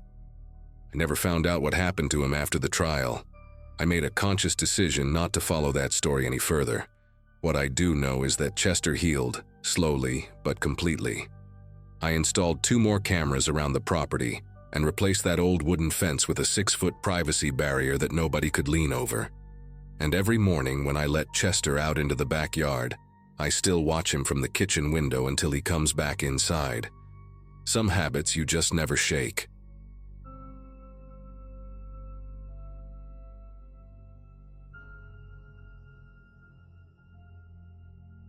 My family had been renting apartments for as long as I could remember, so when my parents finally saved enough for a down payment on an actual house, it felt like we had won some kind of lottery. I was 17 that summer, about to start my senior year, and the idea of having a backyard with a pool seemed almost unreal. We moved into a quiet neighborhood in a suburb outside of Denver, the kind of place where people waved at each other from their driveways and left their garage doors open during the day.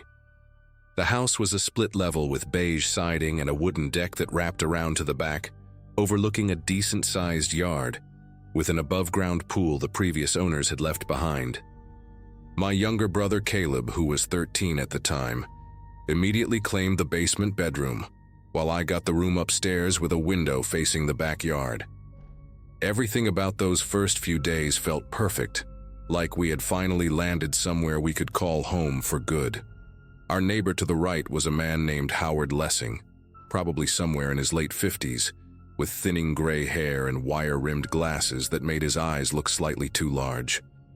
He lived alone in a 2-story colonial that had clearly seen better days, the paint peeling near the gutters and the lawn always just a little too long. My dad met him the day we moved in, and he seemed friendly enough, helping us carry a few boxes from the truck and making small talk about the neighborhood. He mentioned that he was retired from some kind of government job, though he never specified what exactly he had done. What I remember most from that first meeting was how he kept glancing toward me while talking to my parents, quick little looks that lasted maybe a second too long. I told myself I was imagining things, that I was just being paranoid because he was a stranger, but something about the way he smiled at me, all teeth and no warmth in his eyes, made me want to go inside and lock the door behind me. The first week passed without incident, and I started to relax into our new life. I spent most of my days either unpacking boxes or floating in the pool, trying to squeeze every bit of summer out of the remaining weeks before school started. The weather that July was relentless, hitting triple digits almost every afternoon, so the pool became my refuge.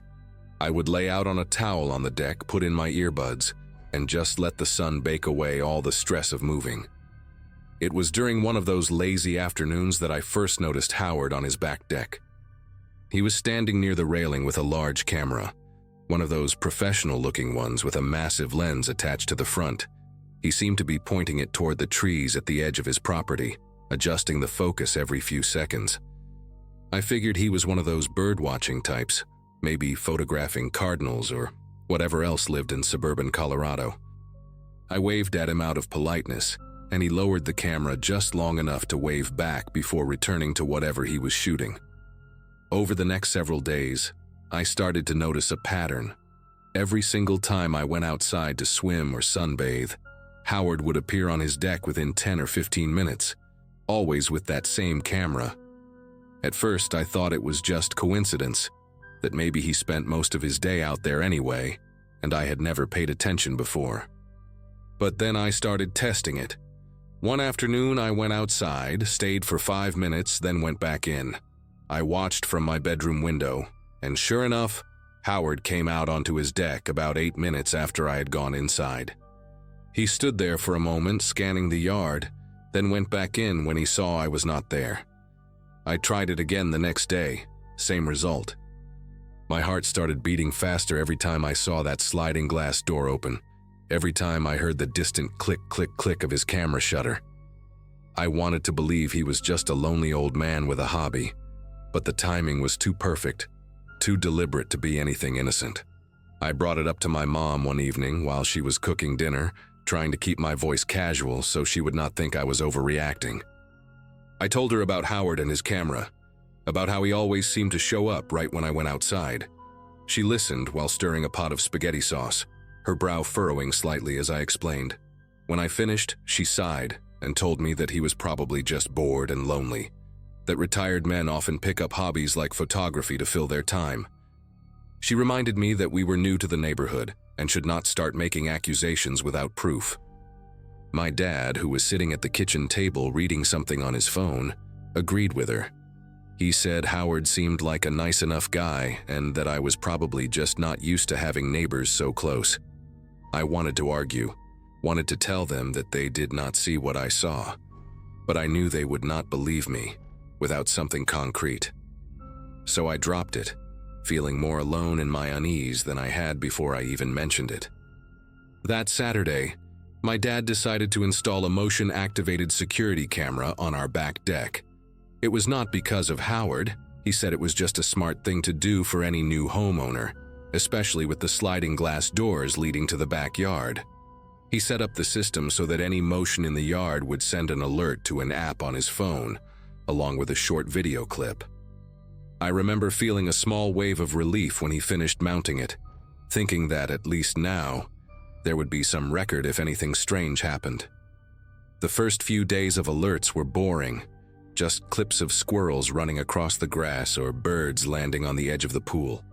But then, on the 4th night after the camera was installed, my dad called me into the living room with a strange look on his face. He handed me his phone and told me to watch the video that had come in around 2 in the afternoon, when I had been out by the pool. The clip was only 15 seconds long, but what it showed made my throat tighten. There, attached to the wooden slat of our back fence, was a small black camera, a GoPro, angled directly at the spot where I always laid out my towel. My dad went outside immediately to check, and I followed close behind him, my legs feeling weak beneath me. We walked to the fence together, and there it was, a matte black GoPro Hero mounted with a small clamp to one of the horizontal slats. It was positioned low, maybe 3 feet off the ground, hidden behind a clump of ornamental grass that grew along the fence line. You would never notice it unless you were specifically looking for it, which is exactly what made it so disturbing. The camera was still recording when we found it, a tiny red light blinking on its side. My dad reached out and ripped it off the fence, his jaw clenched so tight I could see the muscles twitching beneath his skin. He turned the camera over in his hands, examining it like he could not quite believe what he was holding. There was no memory card inside. Whoever had placed it there must have been streaming the footage directly to another device. My dad looked at me, then looked toward the fence that separated our yard from Howard's property, and I watched the realization settle into his expression, like a stone sinking into water. He told me to go inside and stay there while he went next door to talk to Howard. I did as he asked, but I positioned myself near the kitchen window where I could see the front of Howard's house. My dad walked up the driveway and knocked on the door, the GoPro still clutched in his right hand. Howard answered after maybe 30 seconds, and I watched them talk on the porch. From where I stood, I could not hear what they were saying, but I could see my dad holding up the camera and gesturing toward our yard. Howard shook his head repeatedly, his hands raised in what looked like a gesture of innocence. The conversation lasted about 5 minutes before my dad turned and walked back home, his face red and his stride heavy with frustration. When he came inside, he told us that Howard denied everything. He claimed he had never seen the camera before, that someone else must have put it there, maybe teenagers playing a prank. He even suggested that we should check with the other neighbors, implying that anyone could have accessed our fence from the alley behind the houses. My dad did not believe him, not for a second, but without concrete proof that Howard had placed the camera, there was nothing more we could do that night. The next morning, my dad filed a police report. 2 officers came to our house around noon, a man and a woman who looked like they had seen their share of neighborhood disputes. My dad showed them the GoPro, explained where we had found it, and told them about Howard and his constant presence on the deck with his camera. The officers listened patiently, took notes, and then explained the reality of the situation. Without proof that Howard specifically had placed the camera, fingerprints, video footage of him installing it, or a confession, there was not much they could do. They said they would go talk to him, document the incident, and keep it on file in case anything else happened. The female officer, whose name tag read Novak, pulled me aside before they left and asked if I felt safe. I told her I did not know anymore, that I used to feel safe in my own backyard, but now I could not even look out my window without wondering if someone was watching. She nodded like she understood, gave me her card, and told me to call if anything else happened. It was a small comfort, but it was something. That afternoon, I made a decision. I was not going to let Howard take away my summer, my sense of peace, my right to exist in my own space without being surveilled. I put on my swimsuit, grabbed a towel, and walked out to the backyard like I had done dozens of times before. But this time, I brought my phone with me, and I had the camera app open and ready. I laid out on the deck, pretending to scroll through social media, but really I was watching the fence line and Howard's deck through my peripheral vision. It took less than 10 minutes. His sliding glass door opened with that familiar scrape of metal on metal, and there he was, camera in hand, positioning himself at his usual spot on the railing.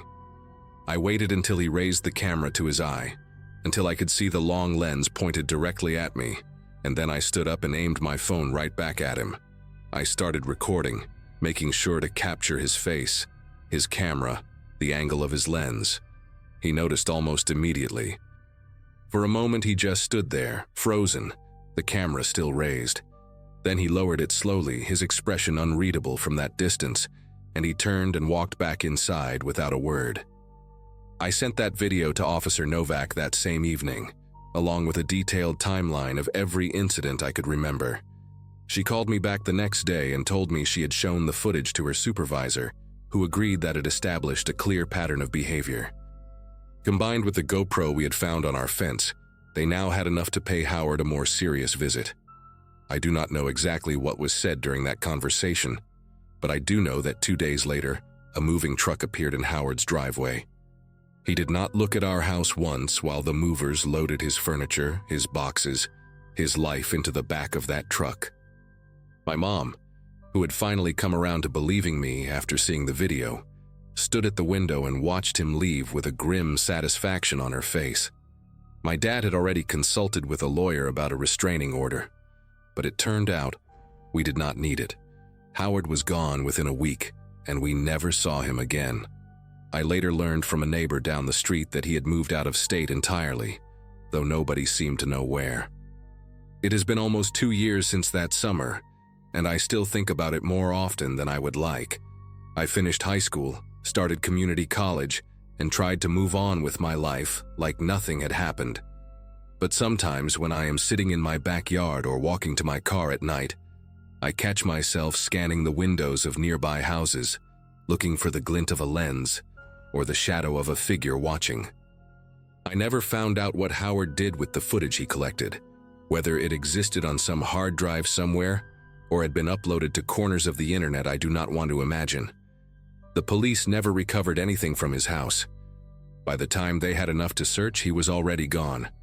What stays with me most is not the fear itself, but the way it crept in so quietly, disguised as something harmless.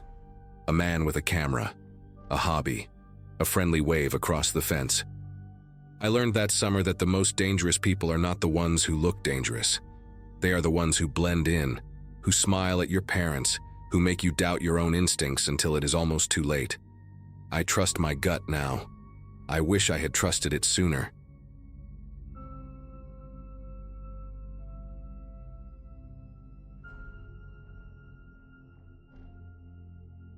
The duplex where I lived back then sat on a quiet, dead-end street, the kind where porch lights stayed on more for habit than need. My place was small but comfortable, and my routine was predictable. Early mornings at work, evenings tinkering with small woodworking projects in the kitchen. The neighbor on the other side kept mostly to himself. I barely knew his name, only that he worked irregular hours and never seemed to have visitors. What first caught my attention were the sounds. Slow, dragging thuds coming from outside well past midnight. At first I assumed he was rearranging something in his yard, but the timing felt strange enough for me to start paying more attention. Over the next few weeks, those late-night noises returned like clockwork. Whenever I peered through my blinds, I'd catch glimpses of him hauling heavy contractor bags from his back door toward the fence. The bags sagged in a way that suggested something dense was inside, and he carried them with a stiff, purposeful grip. The way he moved reminded me of someone following a plan rather than dealing with random chores. One night I leaned closer to the window and noticed how he paused before every trip, scanning the yard as if checking for witnesses. Something about that careful routine stirred a quiet unease in me, the kind that settles in your chest and refuses to leave. Little later, a chemical smell began drifting between our yards. It had a sharp bite to it, the sort of odor you'd expect from paint thinner mixed with burnt plastic. It showed up randomly, sometimes at dawn, sometimes around dinner, and lingered longer than made sense. I tried mentioning it casually to another neighbor across the street, and she told me she'd been smelling it too, especially on humid nights when the air felt thick. She joked that maybe he was starting some kind of home renovation, but there was no laughter behind it. People had begun closing their windows earlier, even on breezy evenings that usually felt perfect outside. Then came the night I actually saw him digging. I stepped into my kitchen for water and noticed movement near the fence. He was crouched low, carving out a narrow trench beside a row of bushes. He worked fast, almost frantically, pushing dirt aside with sharp shovels full. When the motion light snapped on above my back door, he jerked upright and swept something into the hole with his sleeve before packing the soil back down. He kept glancing toward my windows while smoothing the ground with his palms, leaving the surface oddly level, as if he'd rehearsed that exact motion. I remember standing there, glass in hand, feeling this sinking awareness that whatever he was doing, he didn't want anyone seeing it. A few mornings after that digging incident, the chemical smell hit harder than before, so sharp it clung to the back of my throat. I stepped outside to check if something had spilled near my place, but the odor clearly drifted from his side of the fence. That's when I noticed small scorch-like patches in the grass near where he'd been working, as if something had leaked and eaten through the blades. The rest of the yard was normal, but those patches stood out like bruises on the ground. I remember thinking about whether I should report it, but there was nothing concrete to point to, just smells, noises, and glimpses through blinds. Still, something in the air felt charged, like the tension right before a storm breaks. Around that time, the landlord sent out a message about a routine pest inspection scheduled for the end of the week. It wasn't unusual. He did it every year, but the timing couldn't have been worse for my neighbor. The next evening, as I pulled into the driveway, I saw him standing beside a rental truck, one of those medium-sized box trucks with faded decals, the kind people use when they're in a hurry to move. He was stuffing more contractor bags inside, tossing them with a speed that didn't match the calm expression he kept forcing onto his face. Even from a distance, his movements looked jittery, like he couldn't get the truck loaded fast enough. He didn't acknowledge me, didn't nod. Didn't do anything except rush back and forth between his door and the truck. That night, well past midnight, the sounds returned, but this time they were sharper, more desperate. Instead of the steady thuds I'd grown accustomed to, I heard scraping, dragging, and the clatter of something metallic hitting concrete. The rental truck's rear door slammed again and again.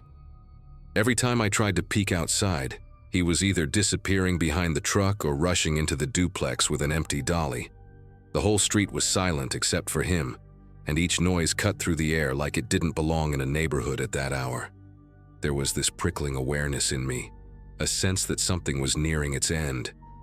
Whatever he'd been doing, he was trying to erase it before the inspection. By sunrise, the truck was gone, completely. No trace of it except for faint tire marks on the pavement. The yard was quiet. The air smelled like nothing. It felt almost eerie how abruptly everything had stopped, as if someone had flipped a switch. For the first time in weeks, there were no dragging sounds, no hovering chemical scent creeping across the fence.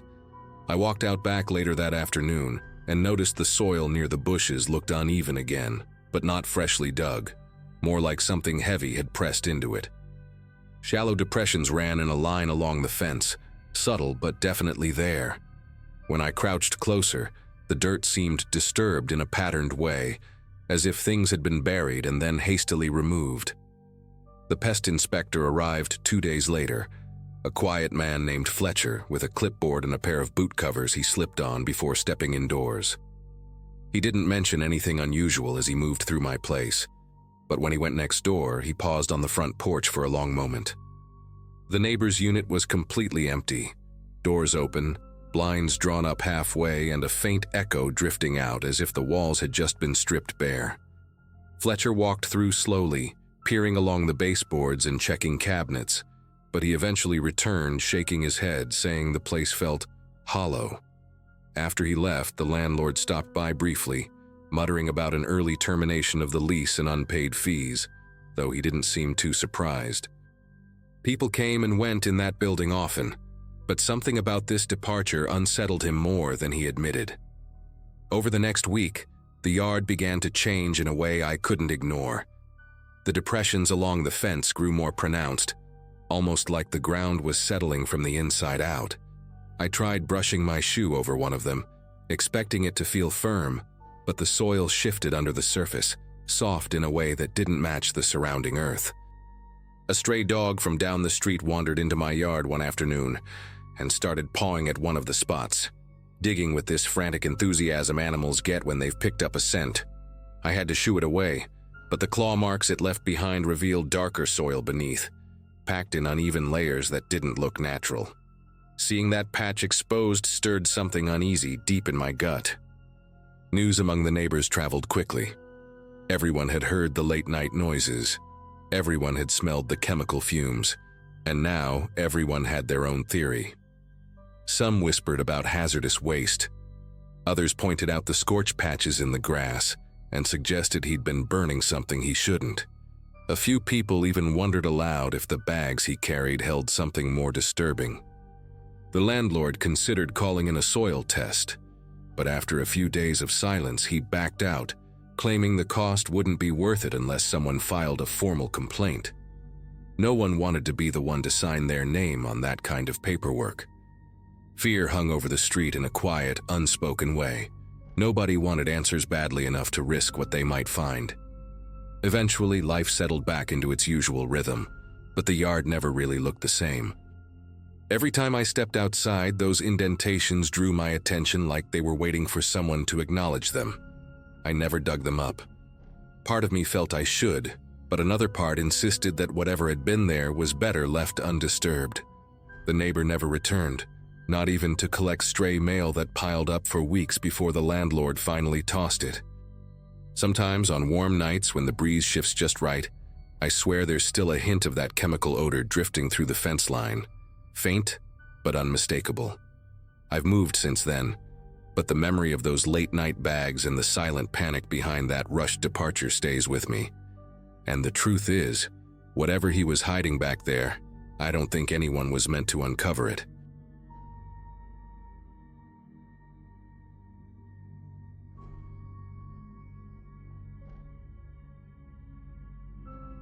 Moving into that upstairs apartment felt like a reset I desperately needed. Work was steady, my schedule was predictable, and living on my own again gave me a sense of control I hadn't felt in a long time. The building was older, the kind with narrow staircases and vents that hummed faintly at night, but it suited me. I remember unpacking that first weekend, humming along to music, trying to make the place feel like mine. The only thing that caught my attention early on was the downstairs neighbor's bass, deep, heavy, and always past midnight. I didn't think much of it at first. People have habits, and I wasn't trying to be difficult. When I finally knocked on his door and asked, as politely as I could, if he could lower it after midnight, he just stared through the crack like he was studying the shape of my voice. He didn't say yes, didn't say no, just closed the door slowly, as though testing how long I'd stand there. The next morning, stepping out for work, I found my welcome mat slashed straight down the middle. The cut was so clean it made me stop for a few seconds just to understand what I was looking at. The mat wasn't expensive, but it was personal. I'd brought it from my old place because it reminded me of home. Seeing it destroyed right at my doorway instantly felt targeted. I kept replaying our interaction from the night before, wondering if my request somehow came across as rude. I even checked the hallway camera at the end of the corridor, only to realize it had been unplugged, the cord coiled neatly beside it. That detail bothered me more than the slashed mat. Someone had gone out of their way to make sure nothing was recorded, and in that building, only a handful of tenants knew where that camera was plugged in. A couple of days later, while getting ready for bed, I heard footsteps downstairs. Not unusual in an apartment building, but these were different. They didn't move in a straight line or sound like someone walking naturally. They paced, slow, deliberate steps that shifted direction whenever I did. If I moved toward the kitchen, the footsteps followed along the floor beneath it. If I stopped, they stopped. I stood still for a long minute, listening, hoping it was just pipes contracting or settling, but the pattern was unmistakable. The footsteps were tracking me. I tried brushing it off as paranoia, but the sound had a weight to it, like someone dragging their feet with purpose, matching my movements with eerie accuracy. That night, at around 3 a.m., a soft knocking started at my door, gentle enough to sound hesitant, but persistent enough to keep me awake. No voice followed it. No shifting shadows under the door, just the rhythmic, quiet tapping of someone who knew exactly how to keep a person on edge. Filing a complaint with management felt like the only reasonable thing to do.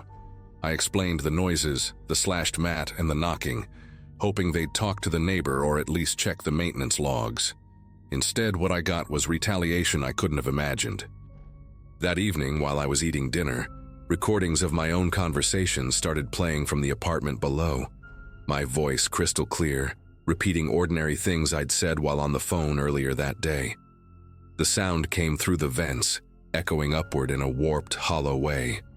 I remember standing in the middle of my living room, heart racing, suddenly aware of every vent and grate in the place. I didn't even know the units shared ventilation, let alone that someone could use them like a listening system. The worst part wasn't hearing my own words. It was realizing he had chosen what to play. He picked moments where I sounded distracted or tired, as if mocking how unaware I'd been. A few days later, when I walked out to my car before work, I noticed a jagged reflection streaking across the driver's side door. At first I thought it was just dirt catching the sunlight in a weird way, but the closer I got, the clearer it became. Someone had keyed the entire side of my car, carving a message so deeply the metal curled at the edges. I hear everything. The letters were uneven, almost frantic, like whoever did it couldn't control their pressure. My first instinct was to look around the lot, half expecting someone to be watching, but the place was silent except for a distant lawnmower. I felt exposed standing there, as if stepping into my car made me part of some sick game he thought we were playing. I reported it to the landlord and the police, but without cameras or witnesses. They told me there wasn't much they could do besides take note of it. Hearing that made my skin crawl in a way I can still remember. Someone was escalating, and I was the only one who seemed to understand that. The pacing under the floors didn't stop. It grew bolder. Instead of following me only in the evening, It started the moment I got home from work. Heavy steps pressed upward from the wood, slow and methodical, making the floorboards tremble just slightly under my feet. Sometimes it sounded like he was dragging something beneath me, something coarse scraping against the subfloor. I learned the exact rhythm of his movements, the pauses he took, the way he seemed to wait for me to step into a specific spot before continuing. Reached a point where I avoided certain areas of my own apartment because standing over them felt like leaning too close to a stranger's ear. Nights became impossible. The soft knocking at 3 a.m. never stopped. It only grew more confident, almost impatient, tapping in quick bursts like he expected me to answer. One evening, while lying in bed and trying to ignore the faint shuffling beneath the floor, I heard something new. An exhale.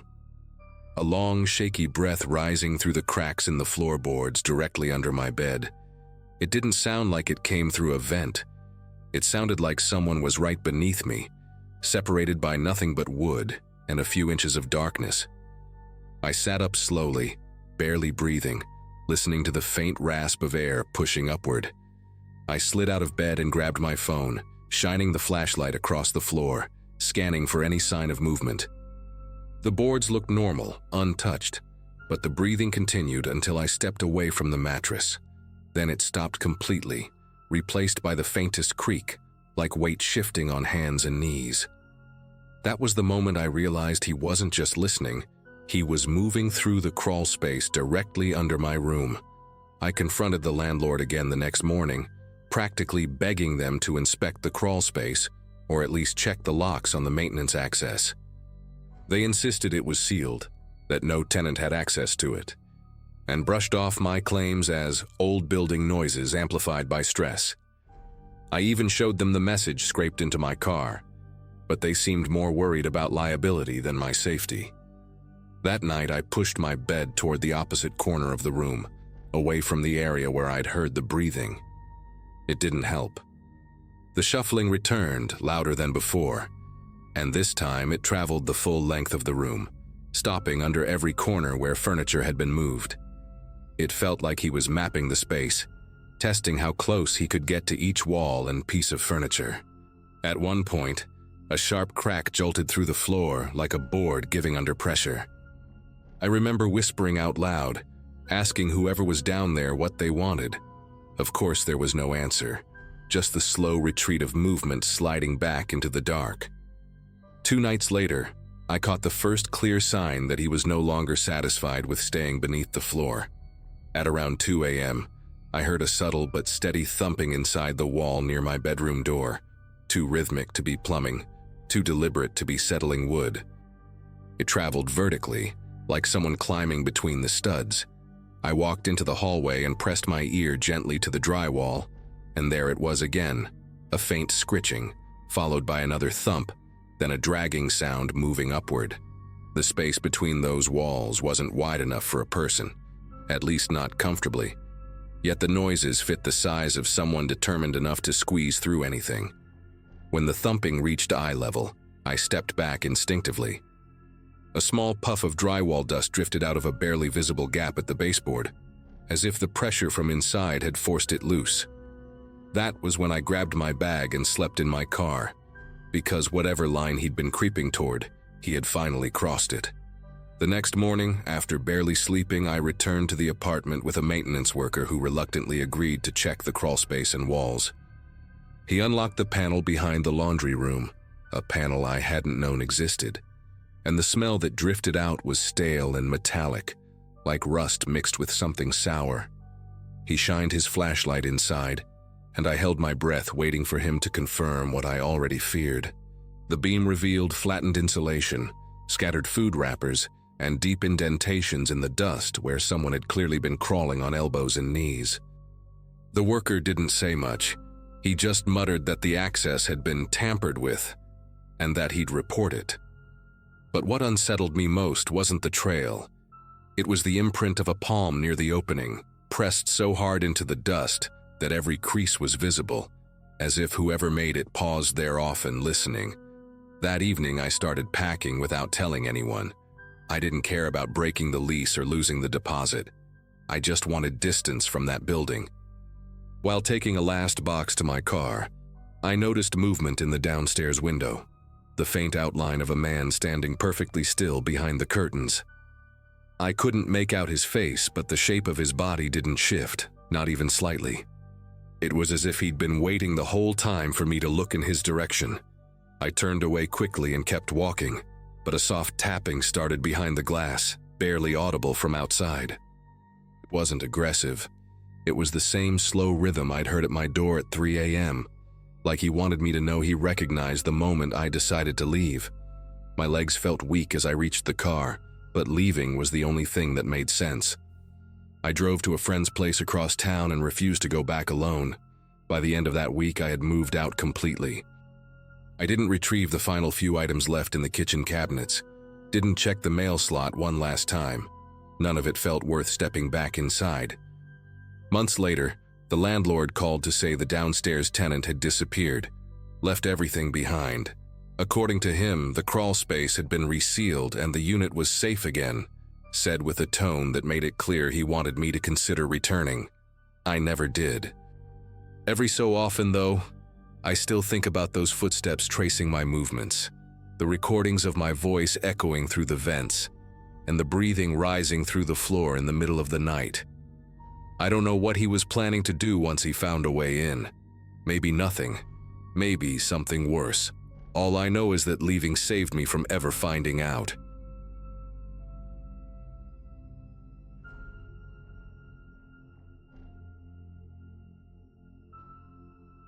Most of that year had been pretty uneventful for me.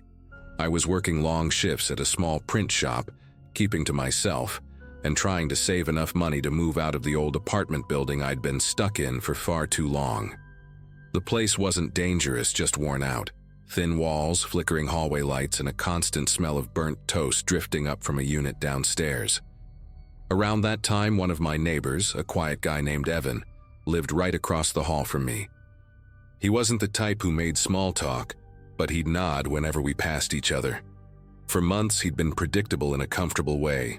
Same gray jacket, same beat-up sedan parked in the same corner spot, same routine of leaving early and returning late. Nothing about him ever stood out, until one week when everything about him changed. It began with the cameras. I remember unlocking my door and noticing a small black device mounted above Evan's doorframe, angled strangely, not toward the hallway like a normal security measure, but pointed inward, facing his own door as if he expected something to come from inside. Later that day, another one appeared, this time lower, almost at knee height, also aimed directly at his door. The whole setup felt backwards, like he was trying to see who might approach from behind him rather than from the hallway. When he walked past me that evening, he practically jumped even though I barely moved. His eyes darted around as if he were tracking invisible threats, and when he reached the parking lot, he didn't go to his usual spot. He circled the entire lot twice before choosing a space nowhere near the building. Over the next couple of days, his behavior grew more jittery. He'd pause at his door before unlocking it, pressing his ear against the wood as if listening for movement inside. Anytime someone stepped into the hallway, he reacted like the air had suddenly shifted, shoulders tight, gaze locked forward, pretending not to notice anyone walking behind him. One afternoon, I came home early and saw him swapping out one of the cameras for an even smaller one, something almost hidden against the trim. His hands moved quickly, like he'd done it 100 times, but his breathing sounded uneven. He didn't even acknowledge me. Instead, he muttered something under his breath, just a few scrambled words I couldn't make out, and slipped back inside. Things escalated late one night when I woke to frantic voices echoing through the hallway. Not shouting exactly, but hurried and intense, like people trying to keep an argument contained. I cracked my door open just enough to see several men standing outside Evan's apartment. They weren't dressed in uniforms, but something about the way they moved felt coordinated. Heads tilted the same way, backs straight, scanning the hallway with short, sharp glances. They knocked on Evan's door and called him a name I'd never heard before, a name that didn't sound even remotely similar to Evan. Their voices carried a strange mix of impatience and certainty, like they knew he was inside. When one of them spotted me watching, the entire group went silent.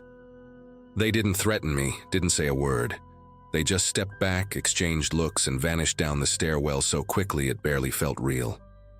By the next morning, the hallway felt different, emptier somehow, as if the night had peeled something away. I knocked gently on Evan's door before leaving for work, more out of concern than curiosity, but the sound echoed without any response. When I came back that afternoon, the cameras were gone. Not just removed, but completely stripped away, leaving faint outlines where the adhesive had been. Through the crack beneath his door, I no longer saw the thin line of light he usually kept on. The place felt hollow. The following day confirmed it. Movers carried out the last of his belongings in silence, and by evening the apartment stood entirely bare. No furniture, no bags, no stray items forgotten in a rush, just a spotless, empty unit that looked as if no one had lived there at all. The building should have settled back into its usual rhythms after that, but it didn't.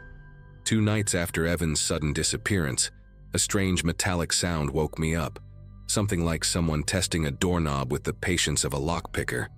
I sat up, listening. It wasn't my door, it came from across the hall.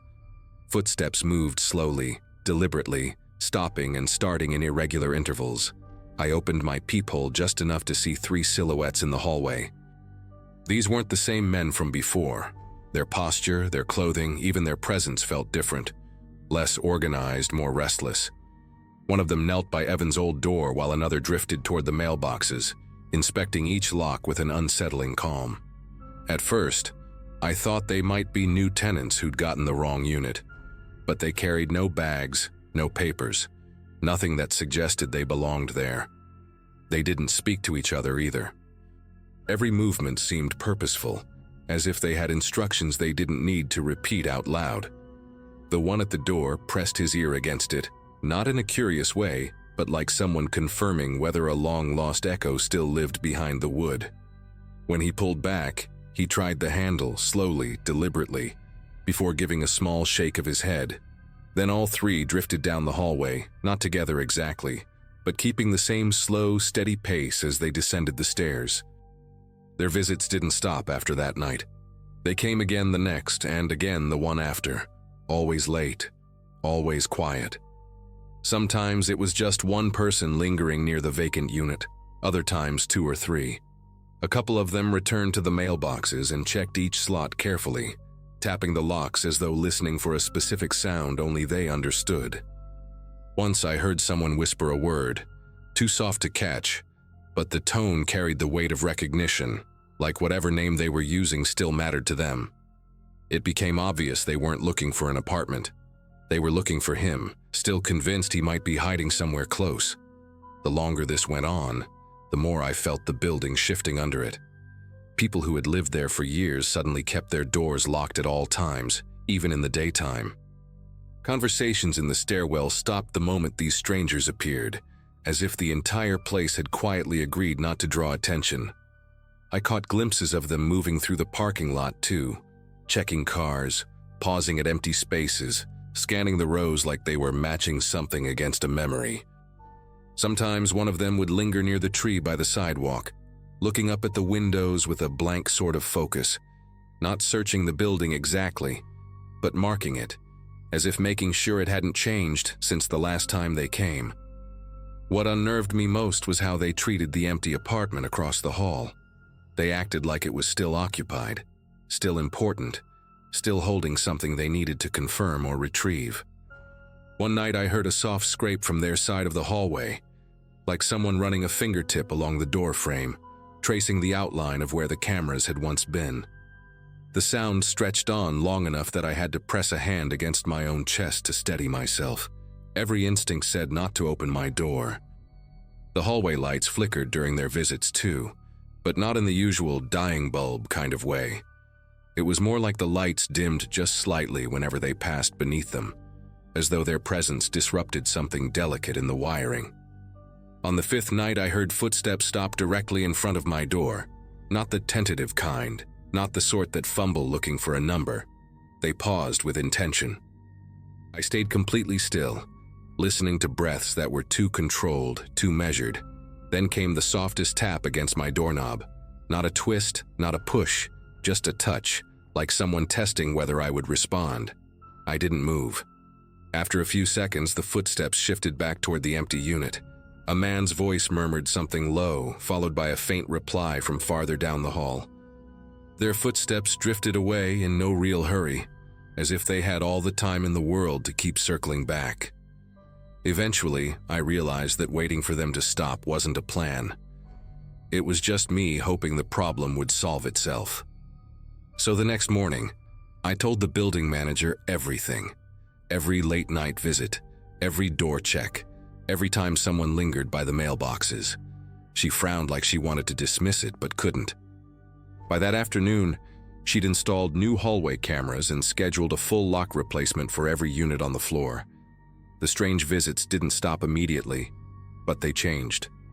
The strangers returned once more, looked straight at the new cameras, and left without touching a single door. After that, they were gone. No more footsteps at night. No more tapping on doorknobs. No more figures drifting in the parking lot. Evan never came back, and nobody who moved in after him stayed longer than a month, but the hallway finally went quiet again.